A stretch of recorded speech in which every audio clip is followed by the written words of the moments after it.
We're live. Welcome to the stream, everyone. I am happy to be back streaming this week. We're going to be doing some more Creature Heads stuff. And yeah, I'm just excited to jump back into this. If it's your first time here, welcome. And hope you enjoy hanging out for a bit.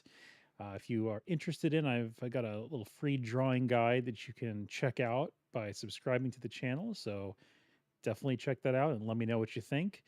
I recently published a new video, a guide to fountain pens, like traditional media for artists. So if you're an artist that wants to maybe mix up your digital game a little bit, get into some traditional art. I love taking a break from digital art, doing some stuff on paper.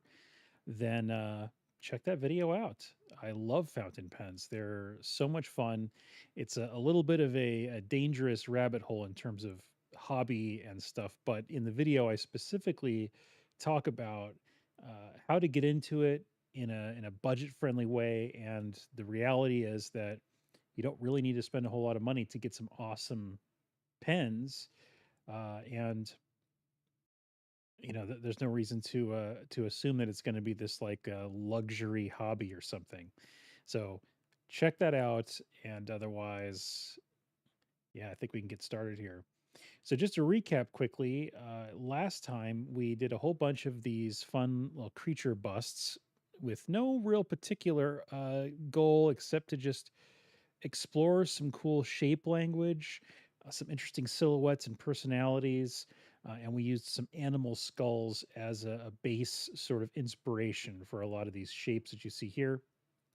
So we did 16 of these things, and each one of them took me maybe, I don't know, 5, 10 minutes or something.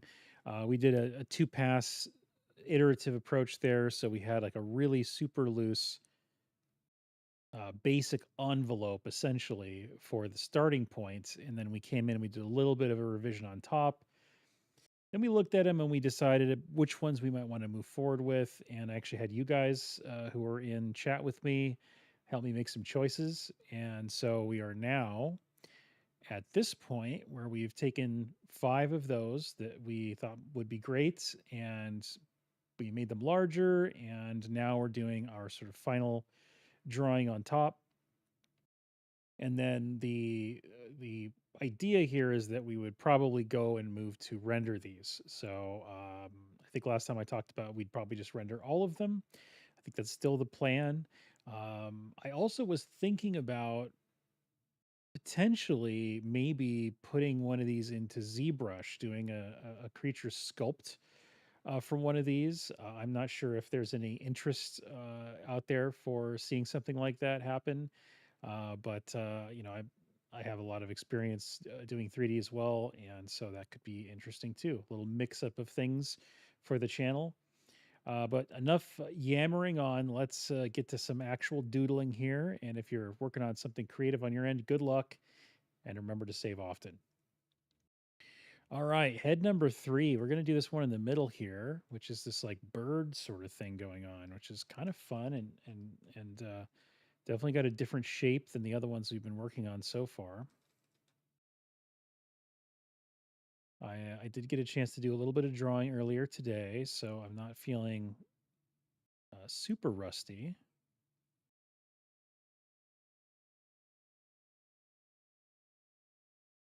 I try to get a little bit of drawing in every day, but you know how that is. Sometimes it's a little more challenging than other days.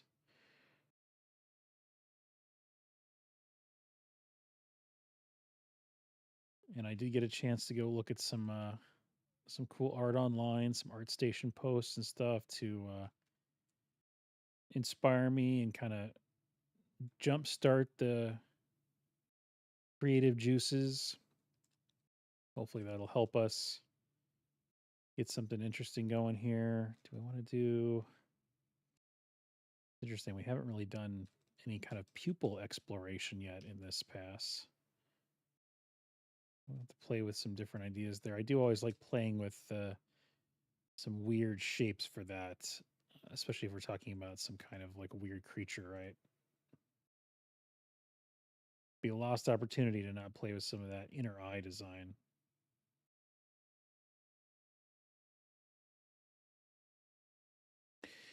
Now, with this being bird-like, I think we probably assume that there would be some kind of feather situation, which would also help it differentiate from the other creature heads we're working on.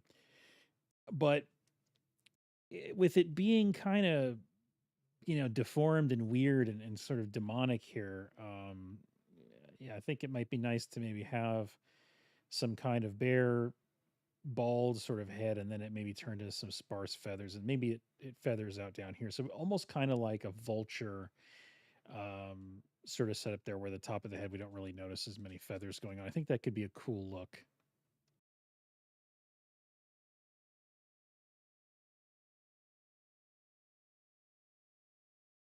I gotta see. This might require a little bit of flipping to get a sense for what that other eye wants to do. Because in the sketch here, you can see it's very far out, and I don't know that that feels like it matches what's going on here. Although we could maybe change this to be a little bit more angular, and then maybe that would help this one make sense more at an angle like this.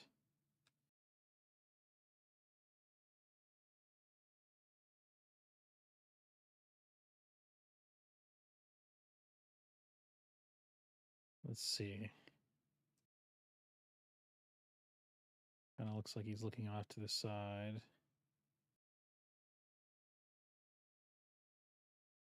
It's kind of interesting shape there. This big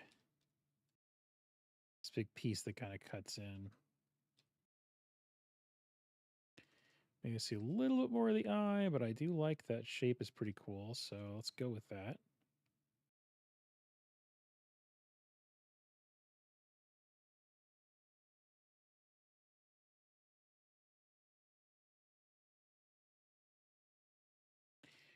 Let's explore this shape here. This is kind of interesting. Maybe we could push this a little bit more here.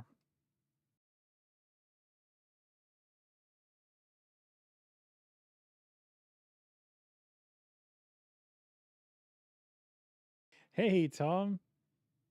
Hey, it's good to see you, man. Yeah, I'm doing good, dude. How are you?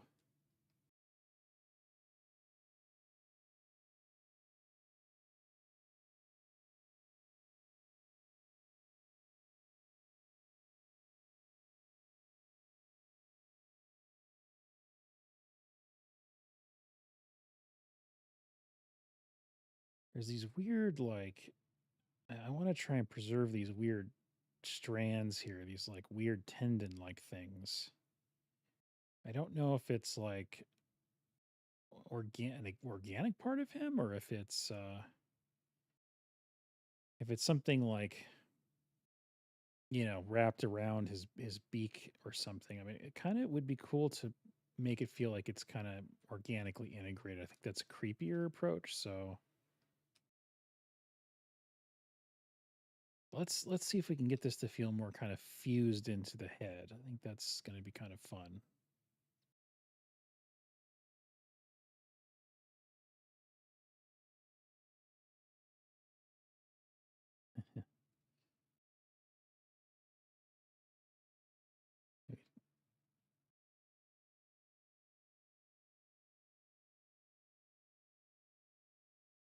Try to match my line weight on all these so they feel like they're a little bit of a consistent presentation.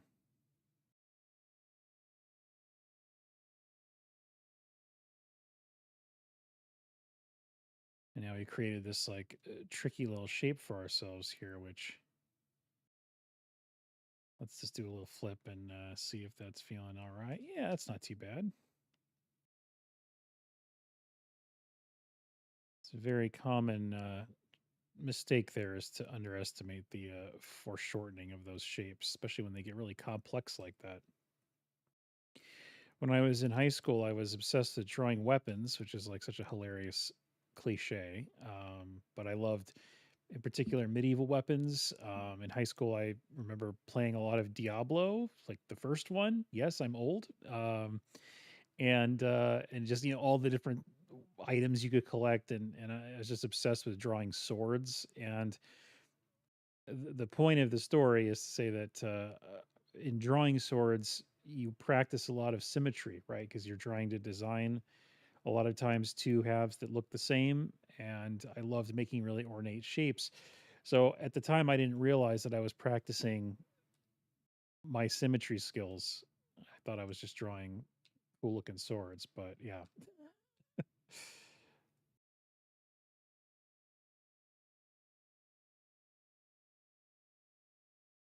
You're working late? Yeah, let's see.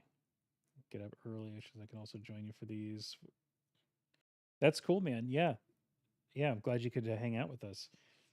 This is just for fun. This is just kind of like I was trying to mix things up a little bit. We were doing a lot of long multi-stream, like big, uh, bigger rendered characters, and I thought maybe we could just do some random like weird creature heads. And I was thinking about maybe throwing one of these in ZBrush, doing a ZBrush sculpt of one of these. And I don't know, maybe we could take it into like Substance or something. Might be kind of cool. So we'll see. I guess it just kind of depends on, how these come out. If I think they're worth staring at them a lot longer, or if they are just fun as sketches. We'll have to see how it goes. But that is a potential.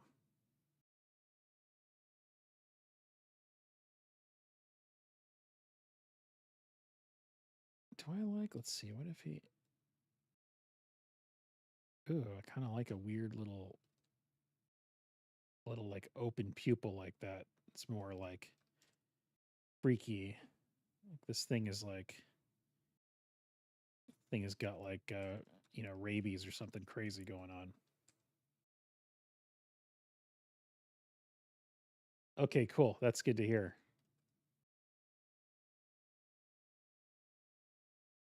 Yeah, I was messing around in Substance the other day, and I found some cool smart materials on ArtStation. I was messing with.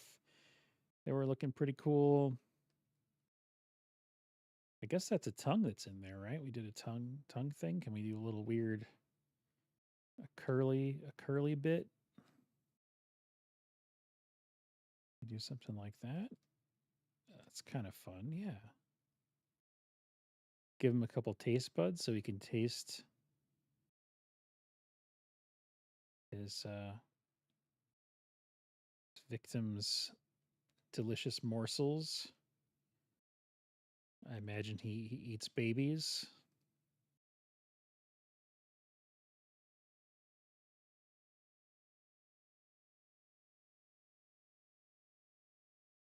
And he's got a beak, but I think teeth are just going to look cool. So I'll probably throw some teeth in there.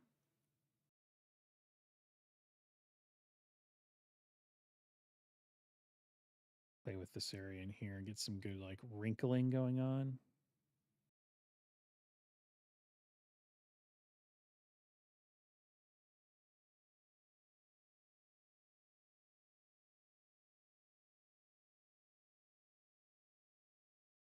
You guys probably go a little crazy seeing me bounce around so much, but welcome to my brain.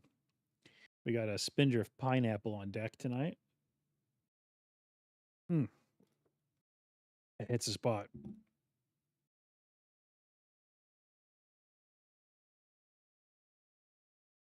Okay, we'll save the teeth for a moment later. I'm gonna get the structure figured out here first. I probably should have pulled up some images of some birds. That would have been nice. I don't really know too much what the inside of their mouth looks like, but I guess since we're creaturizing this and we're putting teeth in, we can probably just sort of wing it, right? Like, no pun intended there. Just kind of have some fun with these shapes. Maybe there's like a weird tooth. It's like a little misshapen and funky. Maybe there's a missing tooth. Sure. I mean, this thing. I don't think this thing visits the dentist very often. Maybe only once every couple millennia. It sees the demon dentist.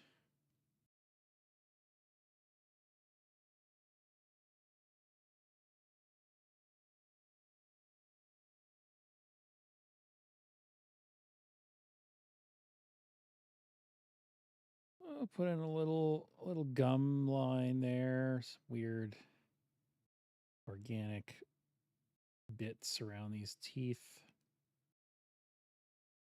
I mean, obviously, like when we get to rendering some of these things, these little suggestive lines can be further explored. I got to think about this piece coming down over on this side, right? So I guess it probably comes down about there.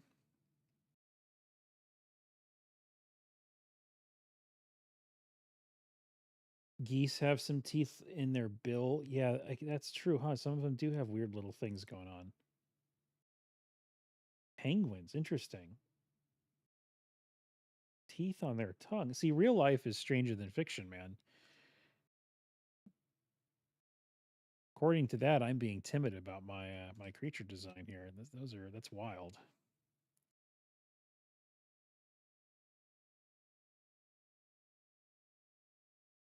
That's cool though. Gives us lots of license to be doing some wild stuff. I saw on Instagram there was some art posts. God, what's the name of the guy? I hate when I forget who it is because I like to give credit, but it was some guy who was a creature sculptor who then also did like a really cool rig. I think he was calling it a Leviathan. It was a deep sea creature with a crazy like megalodon shark sort of vibe going on, lots of fins and stuff. And he had this cool rig where it was like, snaking through the water. Its body was like, twisting like a snake. It looked really cool. And I definitely gave that a like because that was looking real nice. But he took that creature to some really good lengths in terms of pushing shapes and exploring a lot of weird textures and stuff.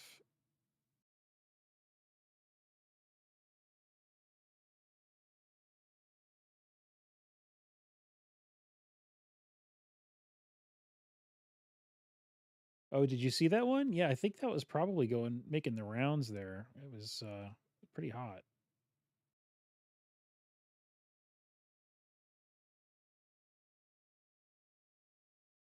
We put another little strand there.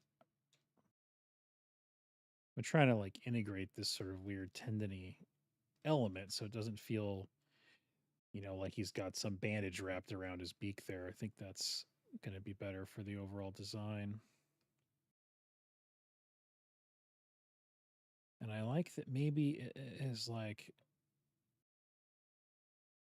his bald head up here is like got some peeling away of the skin, like he's got some skull showing.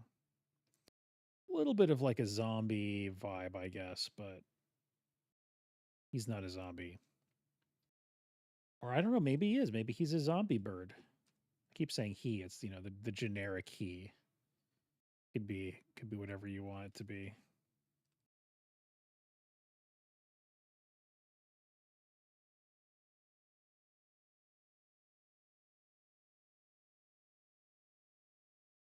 The interesting thing too is like when you take something like this into ZBrush, I mean you just get to explore so much more detail, right? Like amps it up to another degree. So that's why I was saying like maybe we do that, but I think it's going to rely on just how much we're liking the designs here in this phase. Like if nothing feels super cool, if it's all like all kind of average looking, then maybe it doesn't warrant that phase. But if something comes out and we're like kind of jazzed about it, then I think I'd be okay staring at it for another 20 hours or something. And so far I feel like there is maybe some good candidates happening. I don't know that I'm fully sold on anything yet, but it seems like there's potential.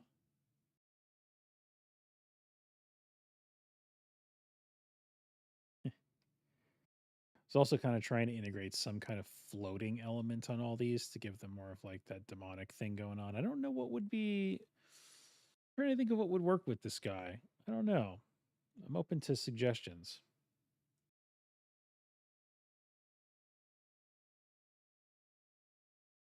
Oh yeah, you saw it a couple times. Yeah, it was worth like looking at it again because it had so many cool little like features, the mouth and the teeth and stuff. Okay, so I think we get some feathers maybe starting to happen down here. And I'm not going to go crazy trying to get all of the feathers drawn perfectly here. We're going to be a little bit suggestive about that.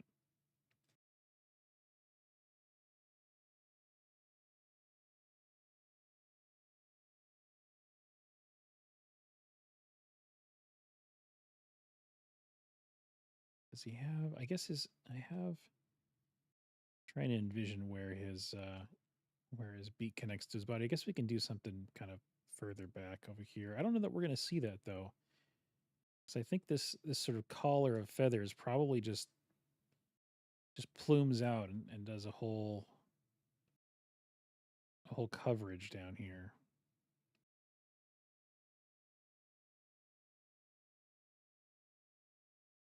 Yeah.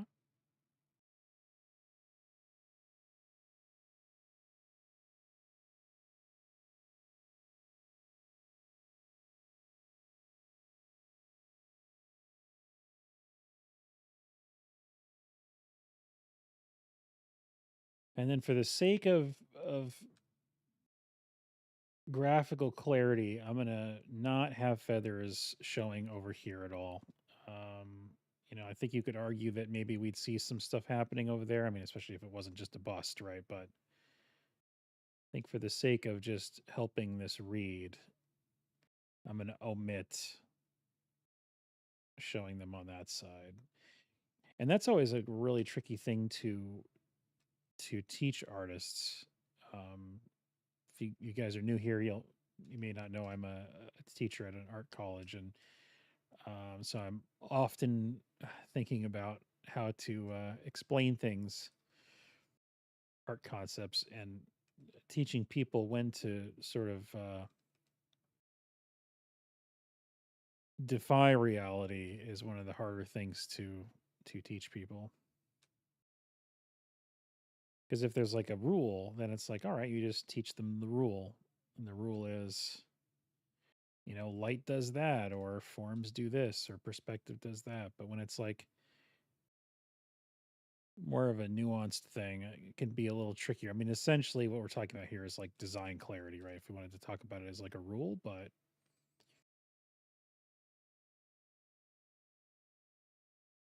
that stuff is just a little bit more nuanced.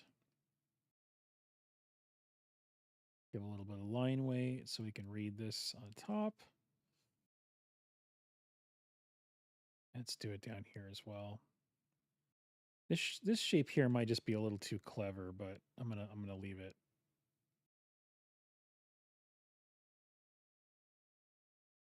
Am I doing? I guess I'm doing a little bit of selective black fill. I'm not getting crazy with it. I'm just thinking maybe we put a little bit in here so we can kind of feel that recess in the mouth there.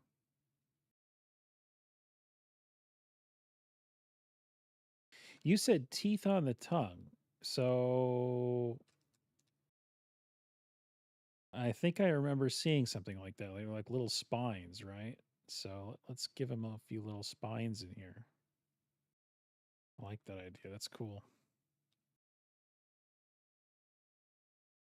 Thanks, Animal Kingdom.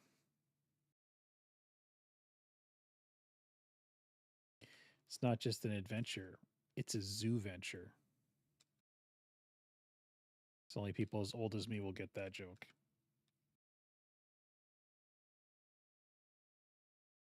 Ooh, yeah, that's nasty. Yo, nasty.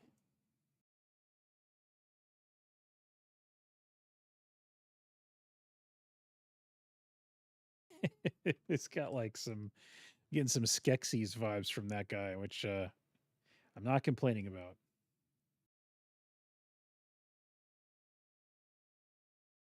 Like the side of the tongue? Okay. All right. Well, we did a little bit of a different thing. Mine's more of like an Iron Maiden style tongue, but same general idea, I guess, holding on to things.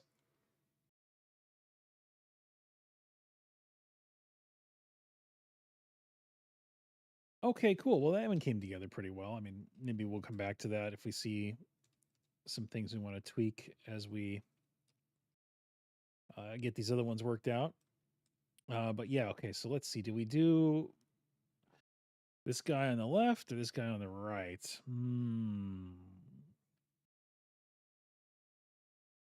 Let me get a little bit of line weight down here.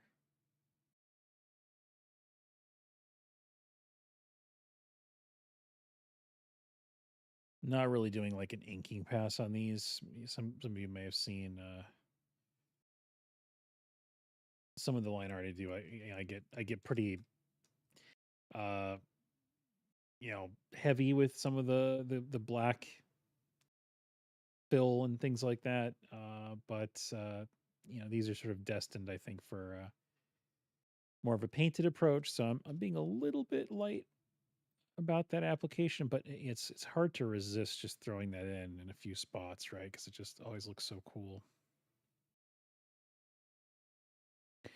The one thing you want to do, though, for sure, is you want to unify your approach. So, like, you don't want people to look at this thing and then have that approach feel totally different than what you did here if you're going to put them on the same sheet, right? And that's one of the things that I see sometimes students struggle with is that even though maybe each individual design looks cool, when you see them as a collection, the slight differences in approach and application of line and things like that between them makes the presentation look sloppy or look amateur. And it's a shame because again, each one of the designs on their own probably has a lot of great things going on, and it's just the fact that there isn't that unification that ends up sort of betraying the artist's true qualities. So just something to think about, like just look at your set and just think, does any of them feel like they're out of place in terms of the stylistic approach or application of line or whatever it is.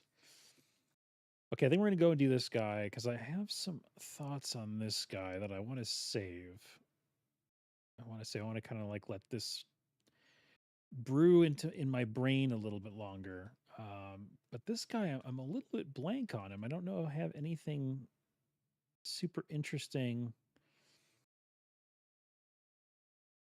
that I want to add to it. I think I'm just going to kind of detail it, and then we'll see as I refine things if anything kind of pops up. But I do want to capture this guy. I think we had like a warthog skull, I think was one of our inspirations for this, although it ends up kind of like being a weird cross between like a warthog and a Doberman, which is super interesting. I mean, they're both very aggressive looking animals, which I enjoy. We're gonna have to do another flip to make sure that eye is not looking weird. Let's do a flip here. Oh, not that guy. Not your turn yet. Get in line, buddy. Let's see. Let's make sure we follow our parallels here. When you're doing creatures and you're doing organics and you're doing a lot of complex, weird shapes, it is easy to lose sight of your symmetry, and we don't want our audience to have trouble orienting themselves to the geometry, right? Like, we need to be able to see how things are facing and which things are symmetrical and which things aren't. So if you as the artist are not clear on that, if you have confusion, then there's just no shot the audience isn't going to be confused as well. This guy's got crazy head shape.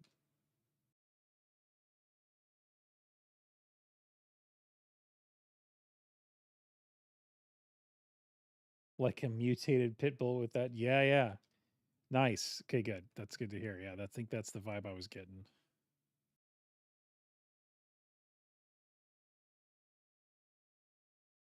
When I flip, it always goes over to that guy. That guy just really wants to be addressed. He's very impatient. Okay, let's see. What are we doing? I want to kind of maybe get a little bit crazier with this nose.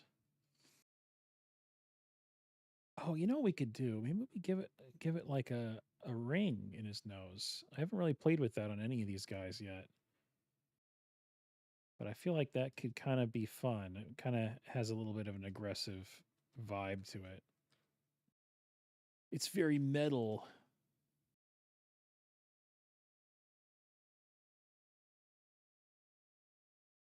There's some really crazy stuff going on here with this jaw shape. I don't really know what's happening right here.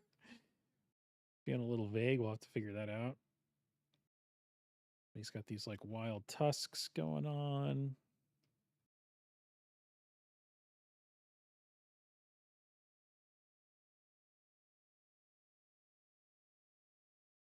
Some scars. That'd be cool. Yeah. Yeah.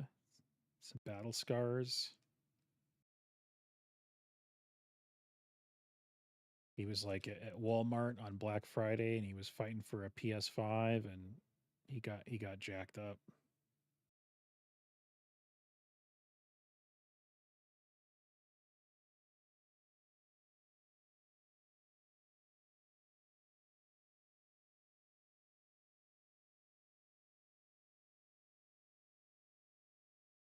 What are we doing with this lip here? What are you doing? What's your lip doing?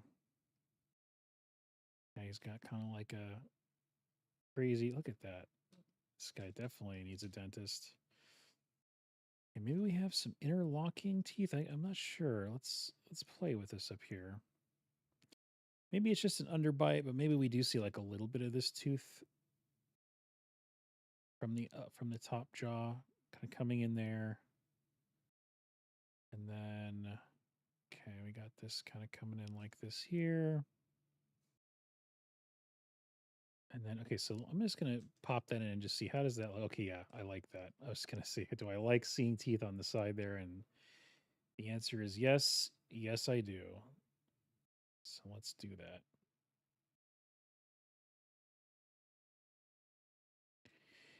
And, you know, that's like a good thing to remember is that, you know, you can just quickly go into temporary scribble mode to just see something really fast and then undo and then approach it with more care. If you're like me and you think in sort of a lot of absolutes, which is just not healthy, you have to remind yourself that being fluid and organic is really helpful, meaning organic with your process. So, like, my instinct would say, well, we're in this refined line phase. So don't be loose about anything. Don't be ill defined. But why am I imposing that rule on myself, right? Like, it's not necessary.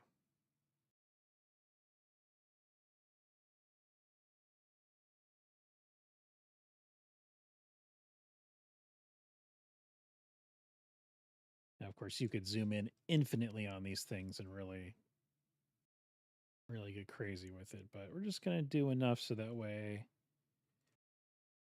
the render is informed.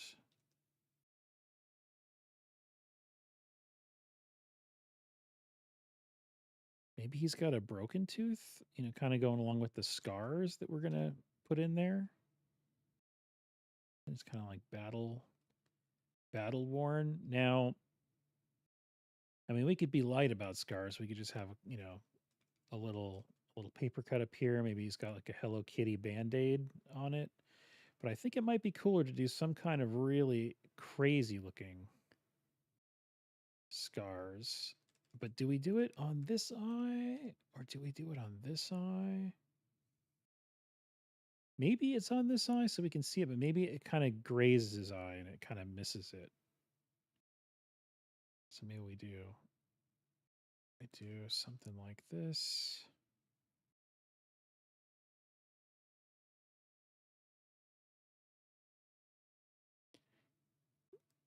Okay, he's got like some crazy claw marks there.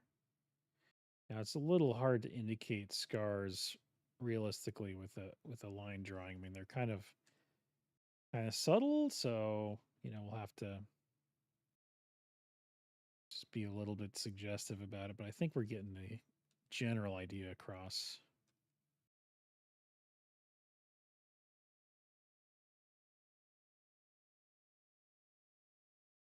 Yeah, we could definitely do. Yeah, that's cool. I like that. We can put a little bit of damage here.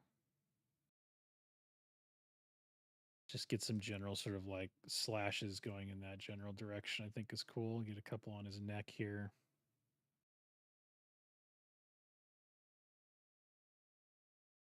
And then these things that sort of feel like Doberman ears are actually his horns, right? And I think his ears, maybe we do something kind of like a little weird like ear hole thing here. I think is probably better. Maybe there's a little shape to it. Maybe it's just kind of like a small, weird, deformed little ear. And then I've got to leave room for the horns. So do the horns. I guess we kind of keep this shape going.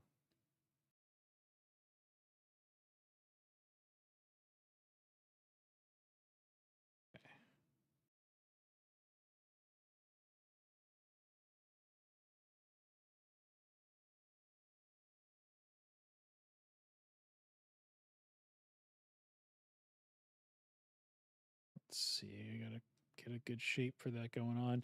Another kind of quick tip here with shapes is, instead of maybe making a curve, think about, can you make the curve with a couple straights? It might start to get your brain thinking about it a little differently.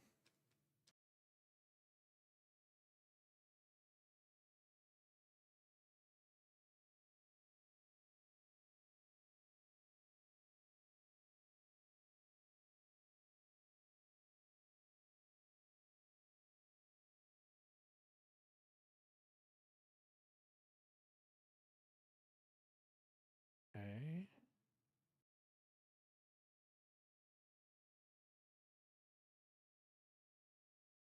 What if we do, okay, I'm going to try something here.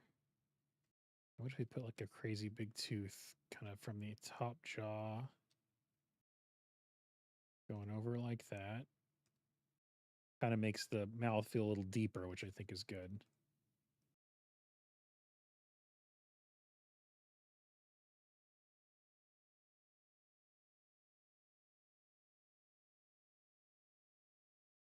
Close off that shape there. I think this horn needs to be a little bit longer.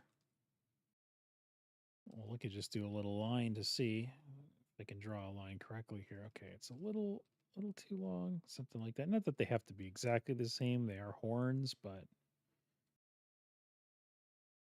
okay, now we got to figure out what's going on right here. And if we want to have a shape in here, like is it worth doing some kind of weird spinal thing, a bony spine thing going on? I feel like that might be interesting because he's got some prime real estate down the middle of his head here. Maybe it doesn't have to be quite that big, but also I don't want to destroy the silhouette too much. Like there's something kind of cool about this shape, so but I don't want it to feel like it is not considered.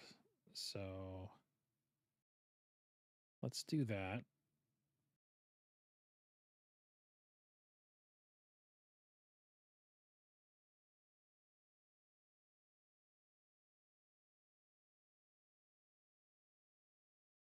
Okay. Now his neck. What are we doing with the neck geometry? I guess there's kind of a column of shape here, and then it dips in. Then it becomes like kind of a shape like this. And that's the other thing I'll mention too is if you're ever struggling to figure out the shape of something, don't be afraid to just draw like contours and cross contours over the surface. You can always erase them or draw the center line. I mean, all those things. Just put them in there. I mean, sometimes you just put them in and realize they actually look fine just being in there. So that's definitely worth considering. I don't want to maybe flare this out more so that way we get a little bit of it showing up over on this side. I actually, you know what? I want to maybe I feel like he needs to have bigger, broader neck. It just feels so like brutish. Again, the struggle with the other side. I think we can go and kind of cut it in like that there. Okay, let's do a shape like that. Yeah, that feels like that fits him better. Just a big fat muscly neck. Maybe he's got some weird little spots in a couple areas. He's got maybe some more scars upon his body here. Maybe he's got like a cross slash there. That was where he got in a fight with Wolverine.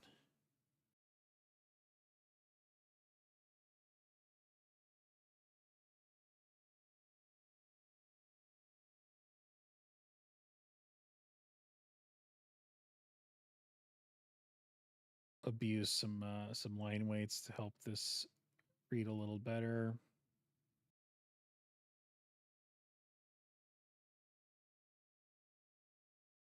Okay, let's just adjust this eye a little bit. We got a little sloppy with it there.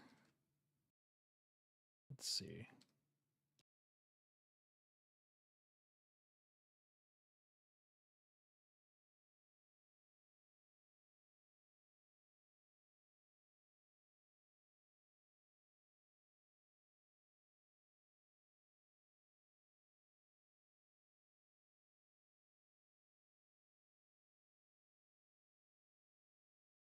Now, you have to always question, like, is it worth just pushing it a little more, right? Like, what is the problem with making these even a little bit longer? Yeah, it's just cooler, right? Like, yeah. I have a buddy I used to work with. His name is Kevin Cassidy. You guys might know him from doing like a lot of crazy creature heads in ZBrush. He does a lot of like twists on popular characters. Like he did like a mutated stormtrooper, and he did some Star Wars stuff that I think really got a lot of attention. But yeah, so he's one of those guys where like he is not afraid to just push the hell out of a shape. Like when most people would think, boy, there's no way that shape could be that extreme. And he's like, all right, I'm going to go double that. And that's how he gets really powerful stuff. So this is something that I try to think about is, am I being too safe with something? Okay, cool. Well, I like how that one turned out. I think that's definitely got a unique vibe. Definitely feels like we captured what the sketch had, inserted some fun details. Definitely feels different than the other ones.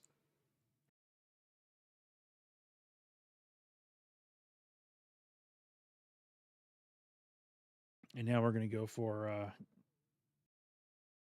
head number 5, which has this like armor like feel to it, which is interesting, but I don't want to make it actually armor. Like I want all of these to basically be organic designs. Like uh, we could consider them like the nude version of whatever the character is, and then you'd add costuming or armor, whatever you want on top of that. So the armor shapes are just that, they're just shapes, but we're going to make them feel kind of organic, and I think there's something maybe interesting there about that.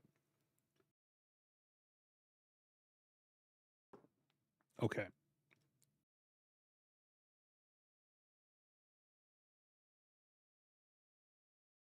Head number 5. Maybe we could start with some of this stuff in here.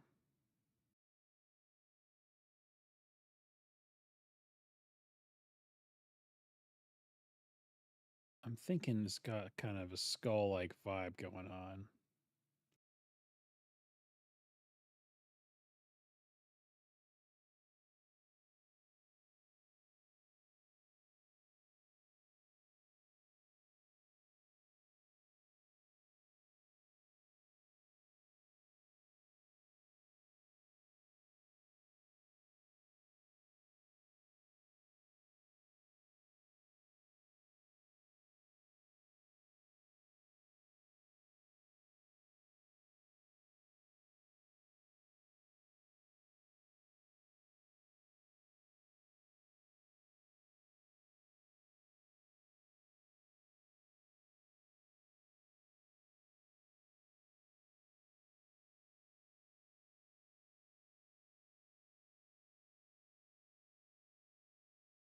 So I definitely want to leave some room for some visual rest here.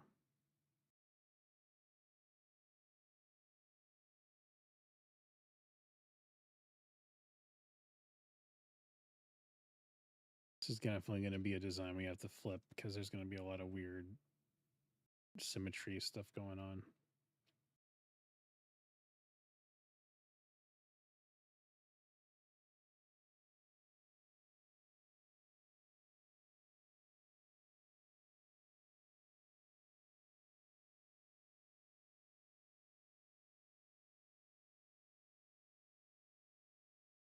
I think this one's going to end up having some serious, like, Lord of the Rings vibes, like, like Sauron, Mouth of Sauron kind of thing going on.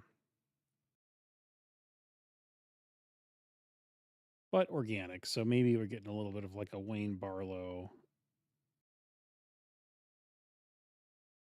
Giger kind of vibe going on too, which I love that. Like, it kind of meld some of the abstract and some of the organic into what would be normally organic or normally inorganic. I think is really a cool twist. I mean, if you think about like a narrative of like,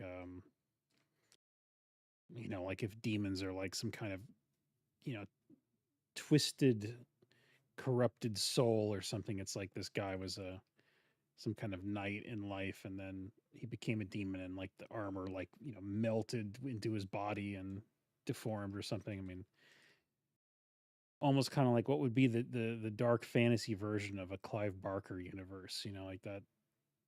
That would be so rad to see that.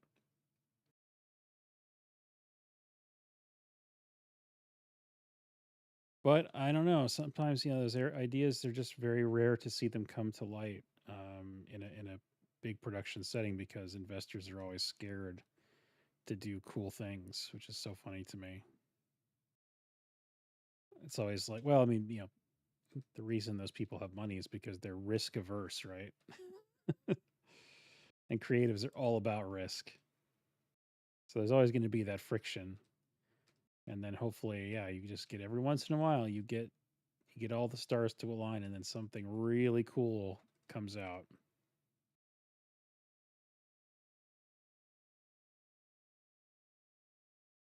Like I mean, Elden Ring is an example of something that's like pretty out there, but really you have to look back at Bloodborne to see or further than that, right? Like Dark Souls, like all those earlier games is where all of the risk was taken and somebody believed in it, right? Like they were like, "Whoa, this is like really crazy, but it's cool. Like let's go for it." And then once it's taken off, then you have all the kind of, you know, uh slimy investors come in like, "Oh, well, Elden Ring, yeah, we're all about that. We give definitely back you on that." It's like, "Well, where were you when I was trying to do cool shit before people thought it was cool?" Nowhere around. Thanks for your support.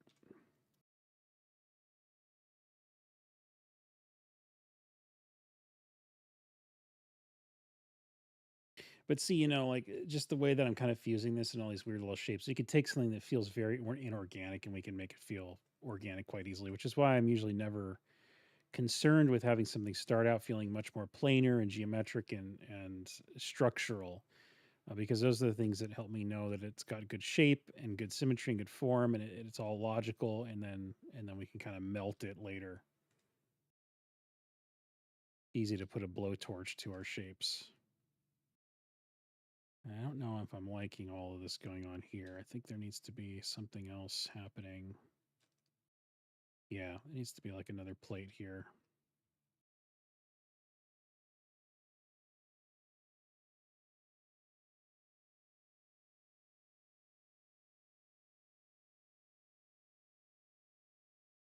Maybe we curve that in a little more. Now, what I want to be careful of too is when you get into these weird, like eyeless designs, you can accidentally create something that looks like facial features, and then everybody sees a face that you didn't intend to be seen.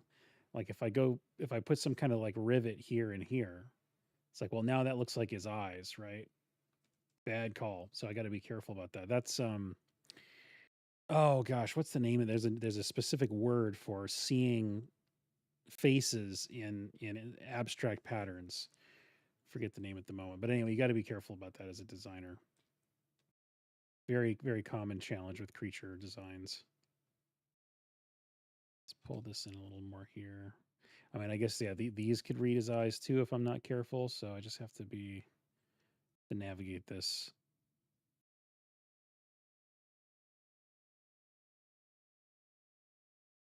What's going on with the chin here? Maybe we do another set of like horns here.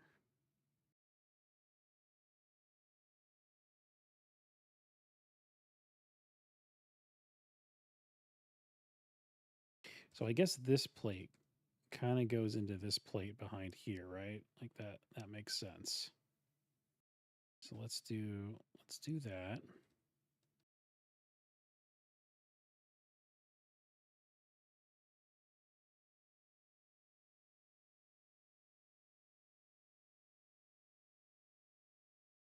I should have probably mirrored this already. I'm going to mirror it later, and then I'm going to see, man, you were drawing all that totally wrong.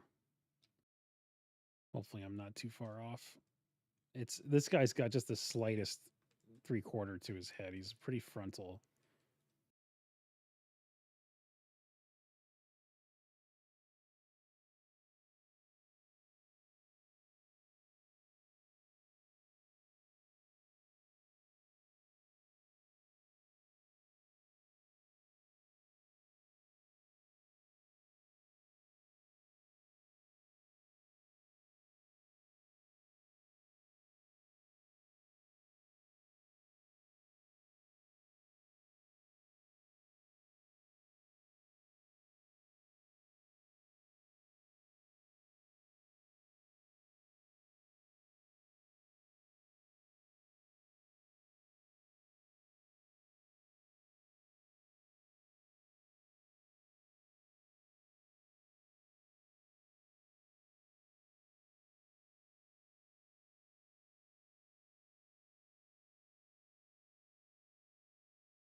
Go with some weird carvings in his head here. Maybe it's some weird runic language.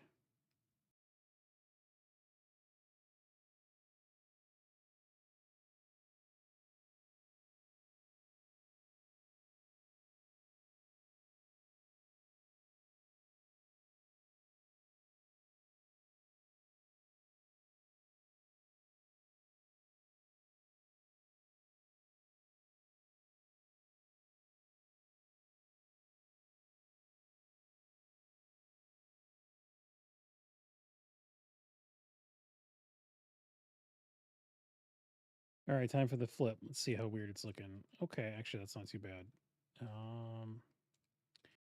This shape needs to come down just a little bit. This shape needs to come in.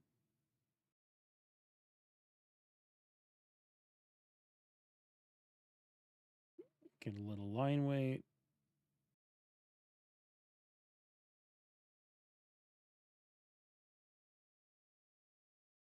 I think this shape can come in a little more on this side.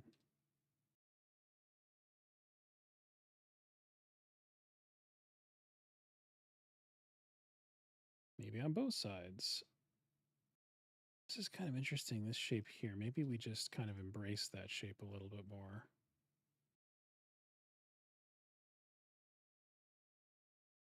Okay, yeah, now I don't want this to read like an eye. I don't want it to read like a cyclops eye. So maybe we bring it down a little lower here. So you see it more as a nose in its relation to the mouth area. Yeah, that's better.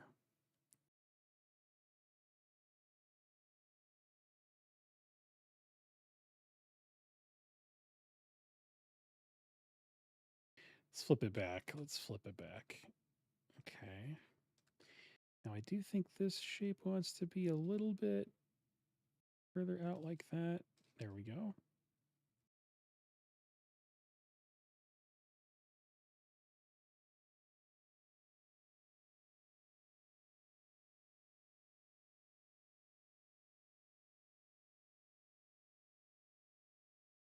All right, now we got this crazy big piece here that'll be fun to mess with.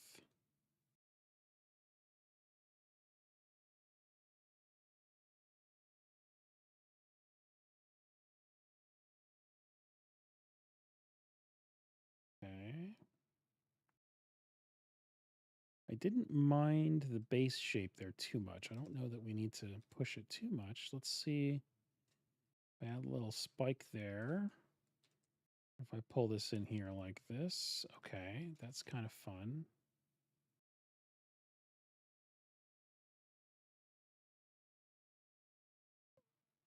Now,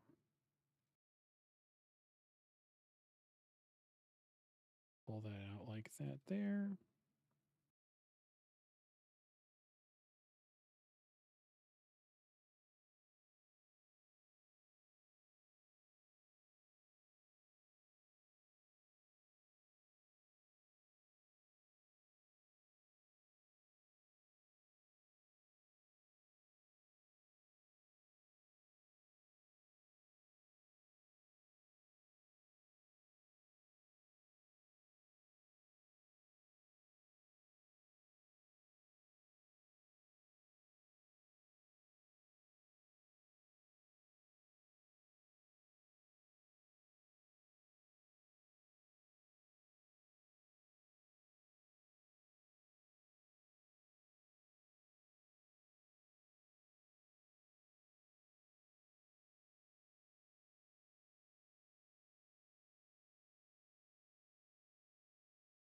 Definitely abusing some line weights here, but this guy's got a lot of layering going on, so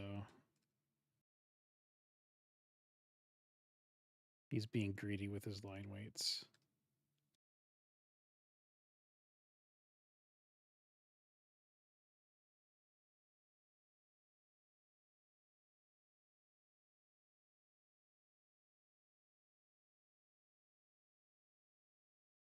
I feel like there wants to be something right here floating, and I don't know what it is. Maybe it's just like a weird. Mm, hmm, have to think about that. I'm going to put a little circle there as a placeholder. Okay, now it looks as though we actually wanted there to be an additional plate down here, so let's do that.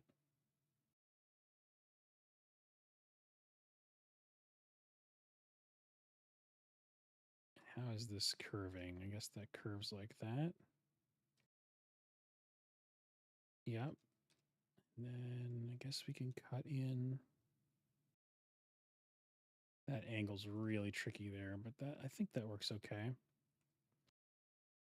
I'll do kind of like a little neck guard here. Cap this design off. And then we'll style this up in a second here. Maybe let's see. There's kind of like a diamond D motif, so maybe we'll bring in a little diamond piece here. This is, I guess, his neck that we can see.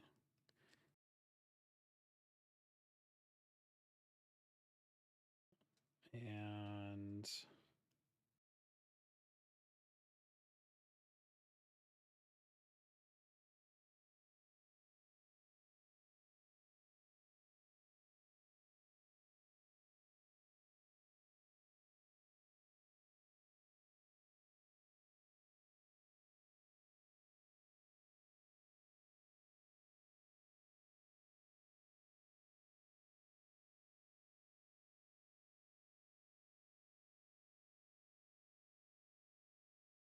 try to make this feel a little bit more organic. Same with this shape here.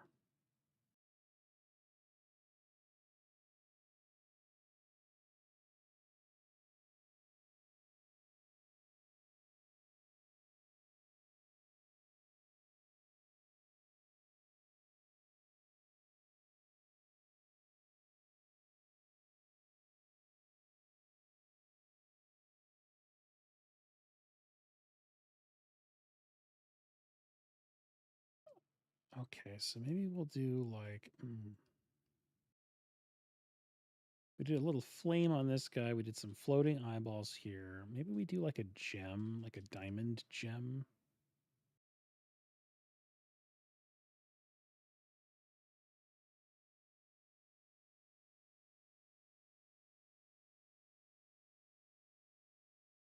Kind of fits the theme of kind of like the rest of the design.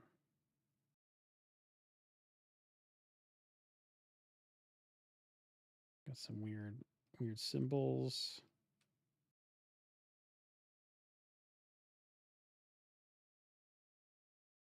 Okay, I'm looking at this shape. I think this shape wants to be a little bit more aggressive like that. There we go. Okay. Yeah, all right. I think those are working pretty good. And with that, I think we definitely have enough information to start rendering this stuff. I'm not sure which one to start with though.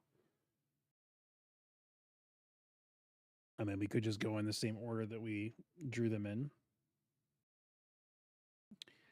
Thanks. Yeah, it's nice to get done with the line art phase. Not the cleanest lines, but again, we're not intending on showing the lines for these. So then, yeah, let's see. Yeah, maybe we'll just start with that guy in the upper left. So let's do this. Let's save our work. Remember to save your work. We're going to turn off the underdrawings. I'm going to call this phase 2 so we can just hide that. That back there is phase 1. And now this will be part of phase 3, which is basically just the rendering phase.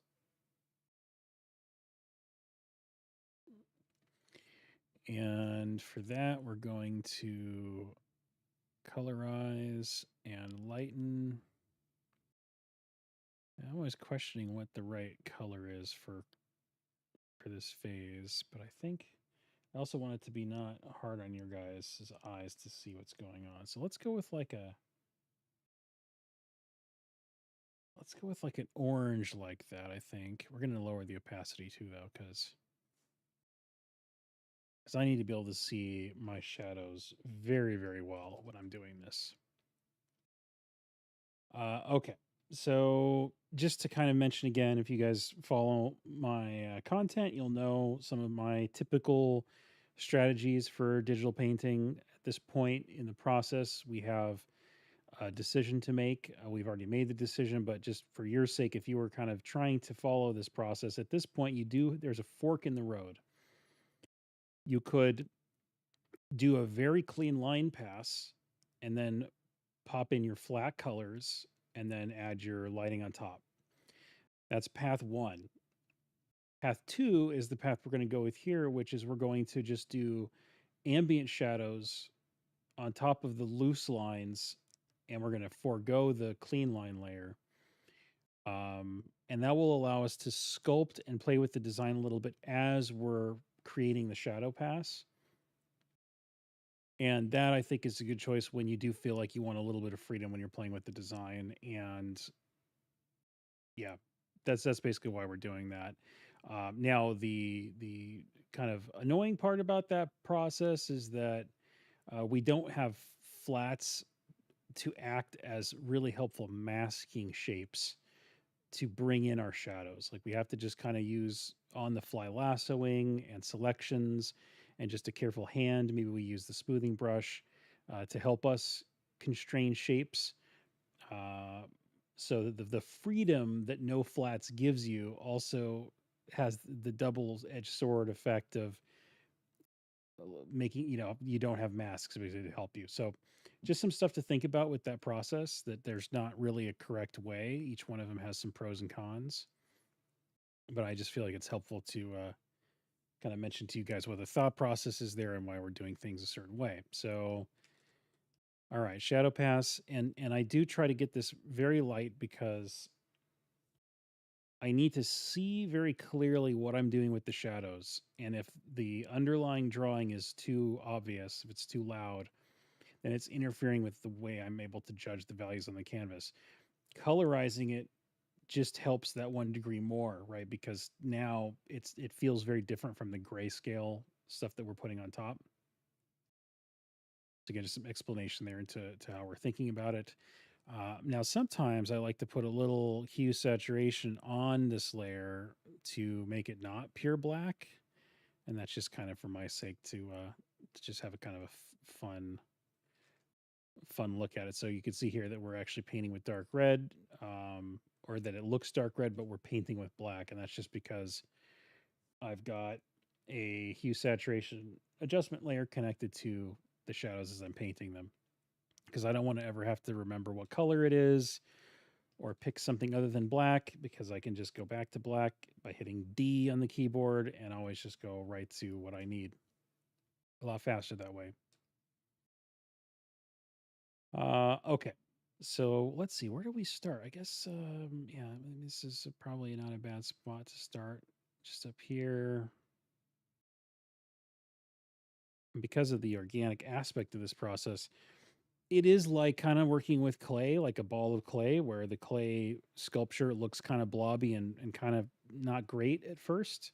I mean, maybe it has some nice gestural energy to it, but it certainly doesn't feel resolved or super slick. And that's kind of what happens here. Is that the first stages look a little bit kind of basic.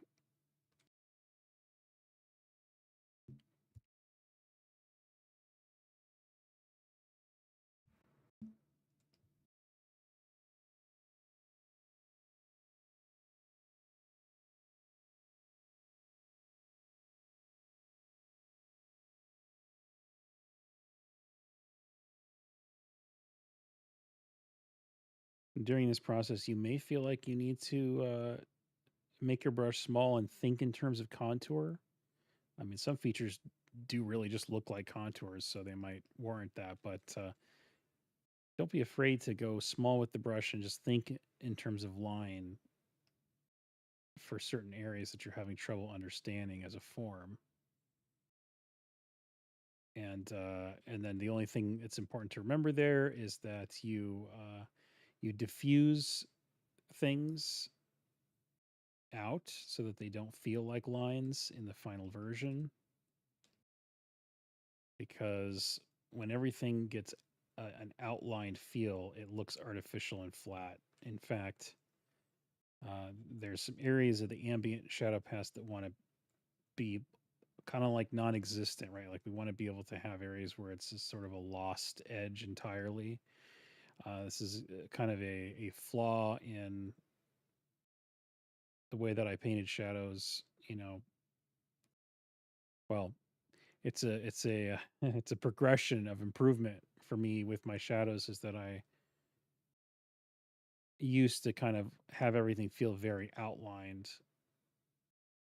and then I realized that kind of had a flattening effect. So now I'm careful about it.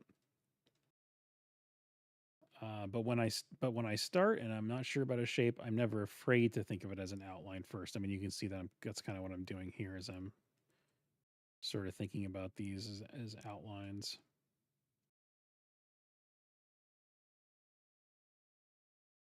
I just kind of have fun with it, like play with the shapes. Again, we're not bound to anything. We didn't create flats for a reason. So we can modify and sculpt and adapt. We can change the silhouette if we want to. It's really nice, right?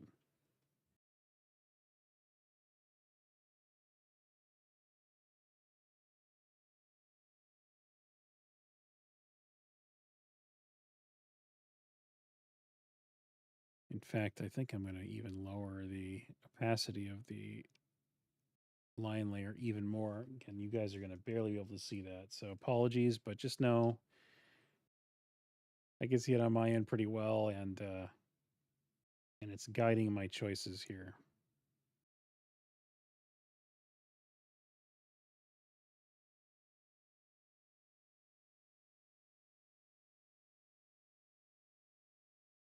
It's another helpful reminder that shadows have a nonlinear fall off, so you don't want there to be these even gradients on everything.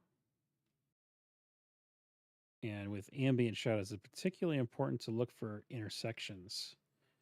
You can really double down on those intersections, and they'll act like little constellations, or they'll act like the stars of a constellation, in that you can have a bunch of lost edges in between.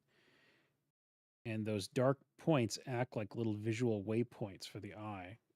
And they're also just eye candy in terms of value contrast.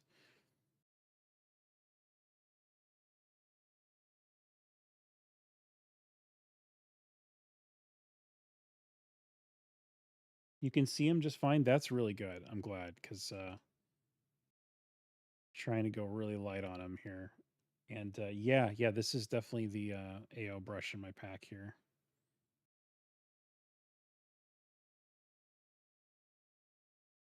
Brush that I use for basically, you know, 80% of the process. A lot of the process is this form sculpting.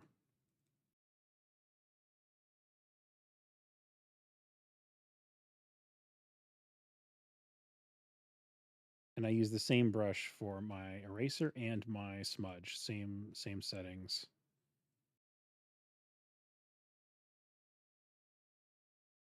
Is that a little is that a little tooth there? What was that? What's that little thing there?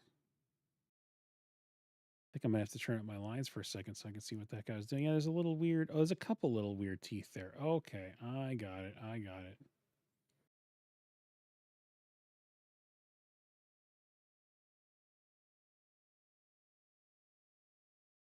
Um, so actually, sorry, this smudge I'm using right here is not the same. So there's two smudges that I use for this process. One is the same smudge, it's the same brush as I'm using to paint with, and the other one is the one called Smudge Oily in my pack, which is the one that I use to push and pull things around.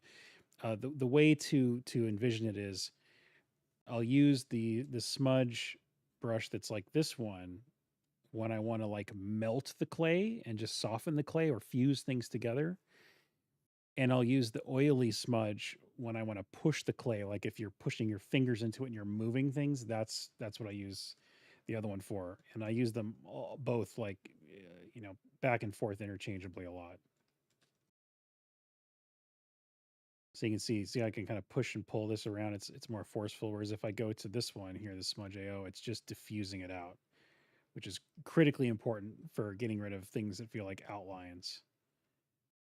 But a lot of times I'll pop some shapes in and I'll just realize, I like it, but I kind of want to I kind of want to move it around a little bit. I want to kind of play with the shapes. Like here, I maybe want that shape to feel a little more pointy. So then I'll use the oily to get in there and move it around a little bit. Because I find that easier than like erasing what's there and painting it in a different way. I'd rather just move what's there. It's a quicker way for me to get there in the end.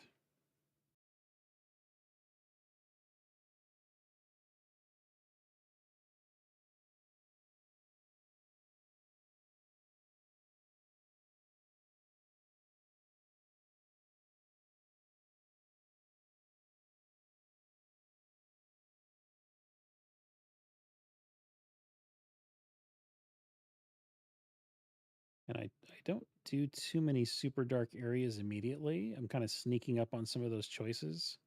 But if there's an area that I'm feeling confident will be really dark or one of the darkest parts, I may put that in early so that I can sort of calibrate my eye to the full range that I'm going to be wanting to explore. So, like, that eyelid there, I know that's going to end up being quite dark.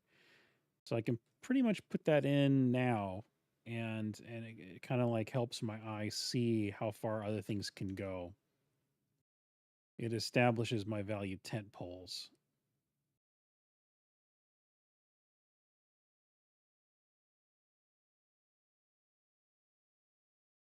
So again, there's like an intersection at the teeth, so I can just sort of like pop that in.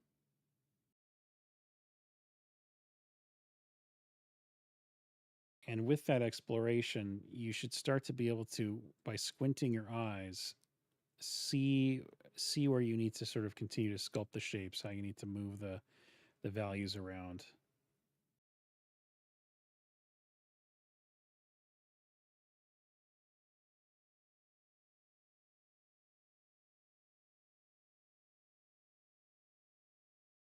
And honestly, the most tricky thing about this is just getting used to painting with just ambient shadows. Like I think A lot of people are used to thinking about lighting in terms of very like harsh direct lighting, and that's how they kind of what they pay attention to when they pay attention to lighting. It's when the lighting is very loud and obvious. So when you ask them to paint just ambient shadows like this, they sort of don't know what that looks like. And that might be the hardest thing to kind of get used to as part of a process like this, but it's super nice because ambient shadows are much more directionally ambiguous, right? So they allow you to sculpt forms and then make choices about lighting later. You know, add in other lights that are much more uh, obvious in their direction and position.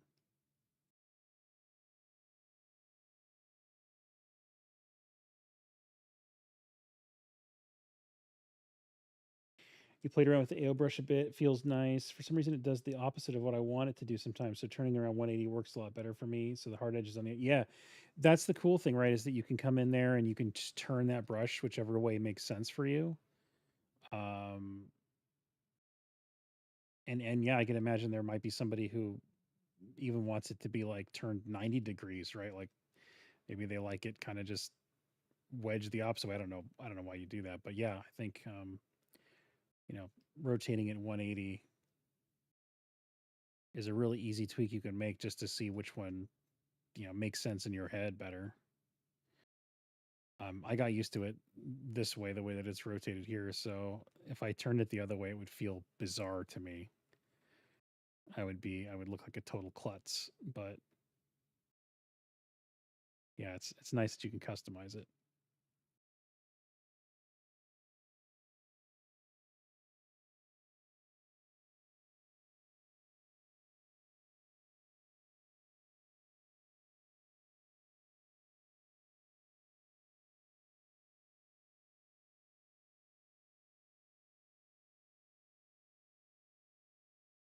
But I'll show you guys how to kind of clean up these shapes here, so that way they feel nice and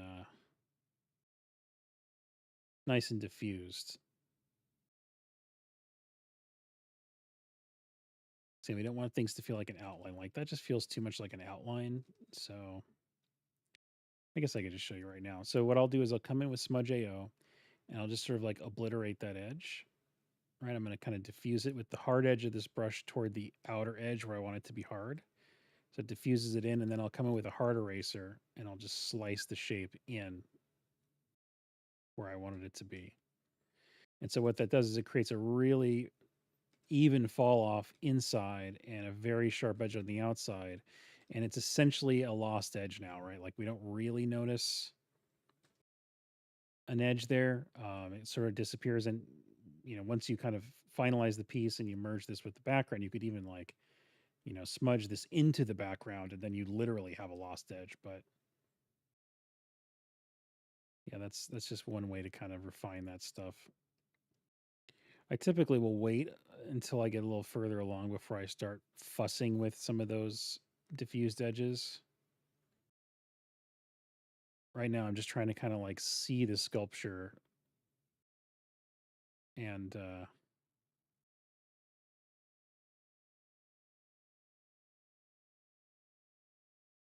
just understand the big shapes that are going on.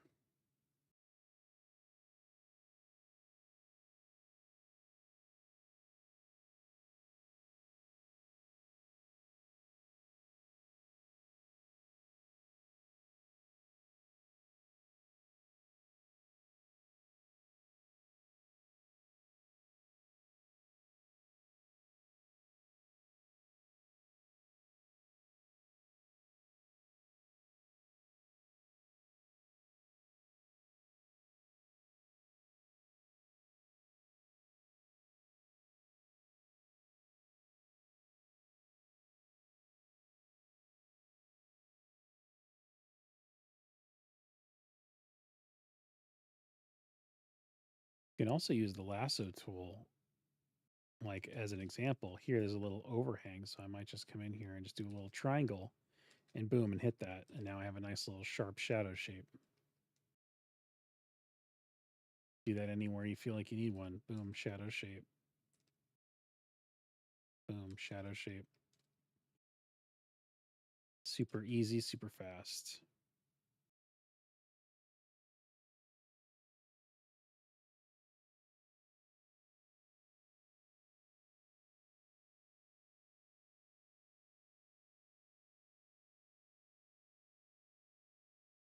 Now the challenge, of course, with doing this in Photoshop and not in ZBrush is that we have to have symmetry in our head.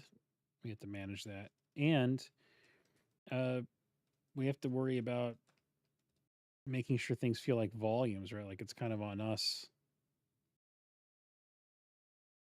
So I mean, I suppose there's some world where somebody could argue that it's really silly to be doing this in Photoshop. Why wouldn't you just sculpt it? But I like just the immediacy of 2D for an earlier phase of design work. But certainly we could have just taken the line drawing and just gone into ZBrush with it. That would have been fine as well. Especially if you're the artist, right? Like if you're the person who did the initial drawing, then it's even easier for you to go from a looser version right into 3D because you can kind of, you know, your design better, you can steer it, and you're not worried about, you know, uh, yeah, missing the mark or not getting the intent of the original design because you were the designer, right? Yeah, this shape, I want to make sure these don't feel like they're like a pattern. I want it to feel organic in here. I'm playing with how deep I want this to feel as well. And could we do? And do I like them base the other way better? Do I like them this way?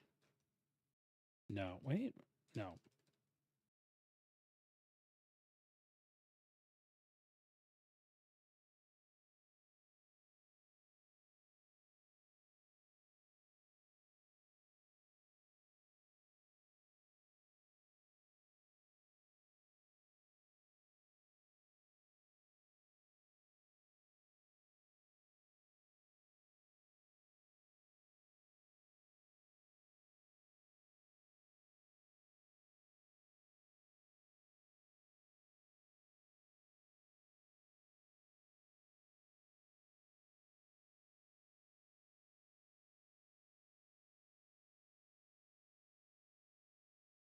And there's always the question of like, you know, how far do you take this, or how, you know, how do you know you're uh you're in a good spot with it? One of the things that I sort of look for is, do I have enough halftones described? If the halftones are sort of feeling a little muddy or missing, then I know that it's not going to really react well to the other phases of the process.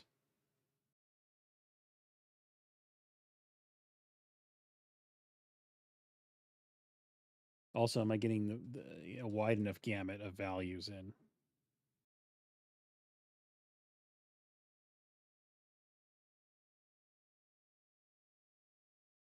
Also, are there inconsistencies in the amount of rendering in one area versus another? That can definitely happen too, or you felt really confident in one part of the design, so you really noodled the heck out of that, and then there was one part you were really struggling with, and so it kind of feels a little left behind in terms of quality, and that's something you got to make sure you don't have that either, right?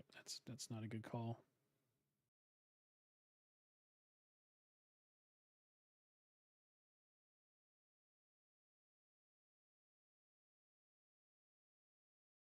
If you're having trouble seeing what you're doing, you can just temporarily double your shadows or triple them in that case, and just so you can get a little clearer read on what it's looking like. I do recommend a lighter background for this process because I think it lets you see your shadow work a little easier. But if you know that most of your character is going to be some kind of darker midtone, then I could see maybe making the paper brightness a little bit darker to help simulate that end results.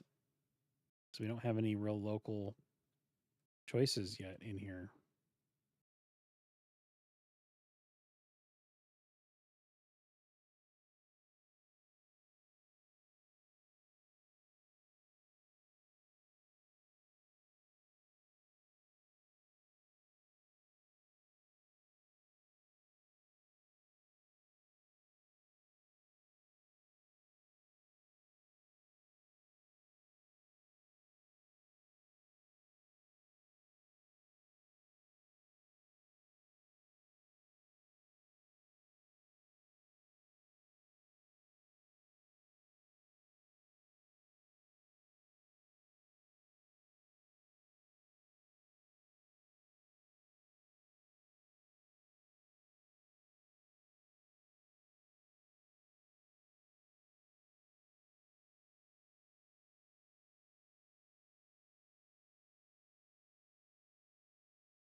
Hey, Patrick, how's it going, man?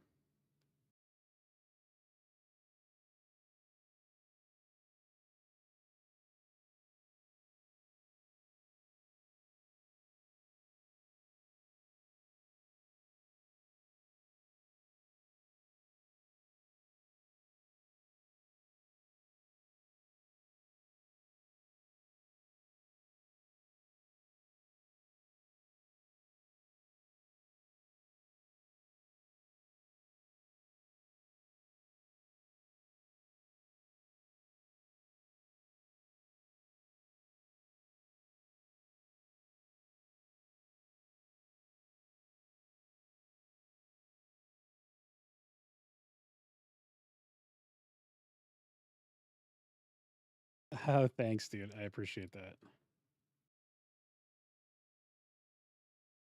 Yeah, I feel like we're starting to get a sense of these shapes here.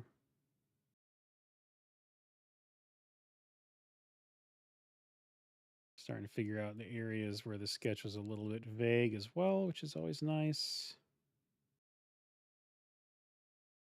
Oh, I don't like that shape there. Is kind of weird. Let's see. Maybe we just go. Well, okay, this area is feeling a little questionable here.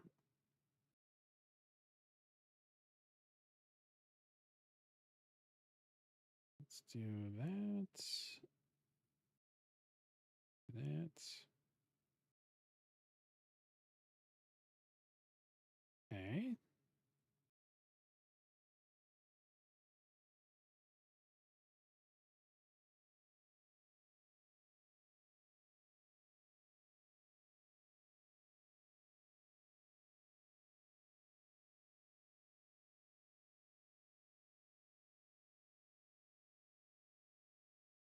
The other thing you can do is just soft erase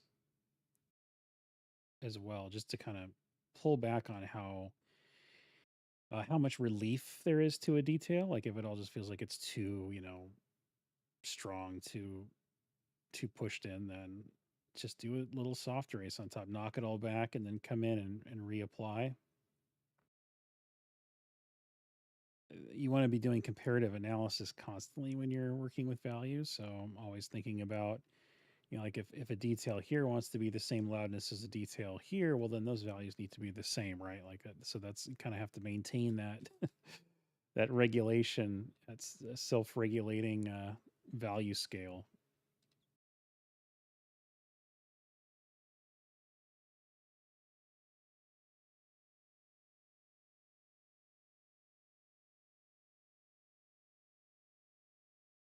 Playing with some extra details on those horns there.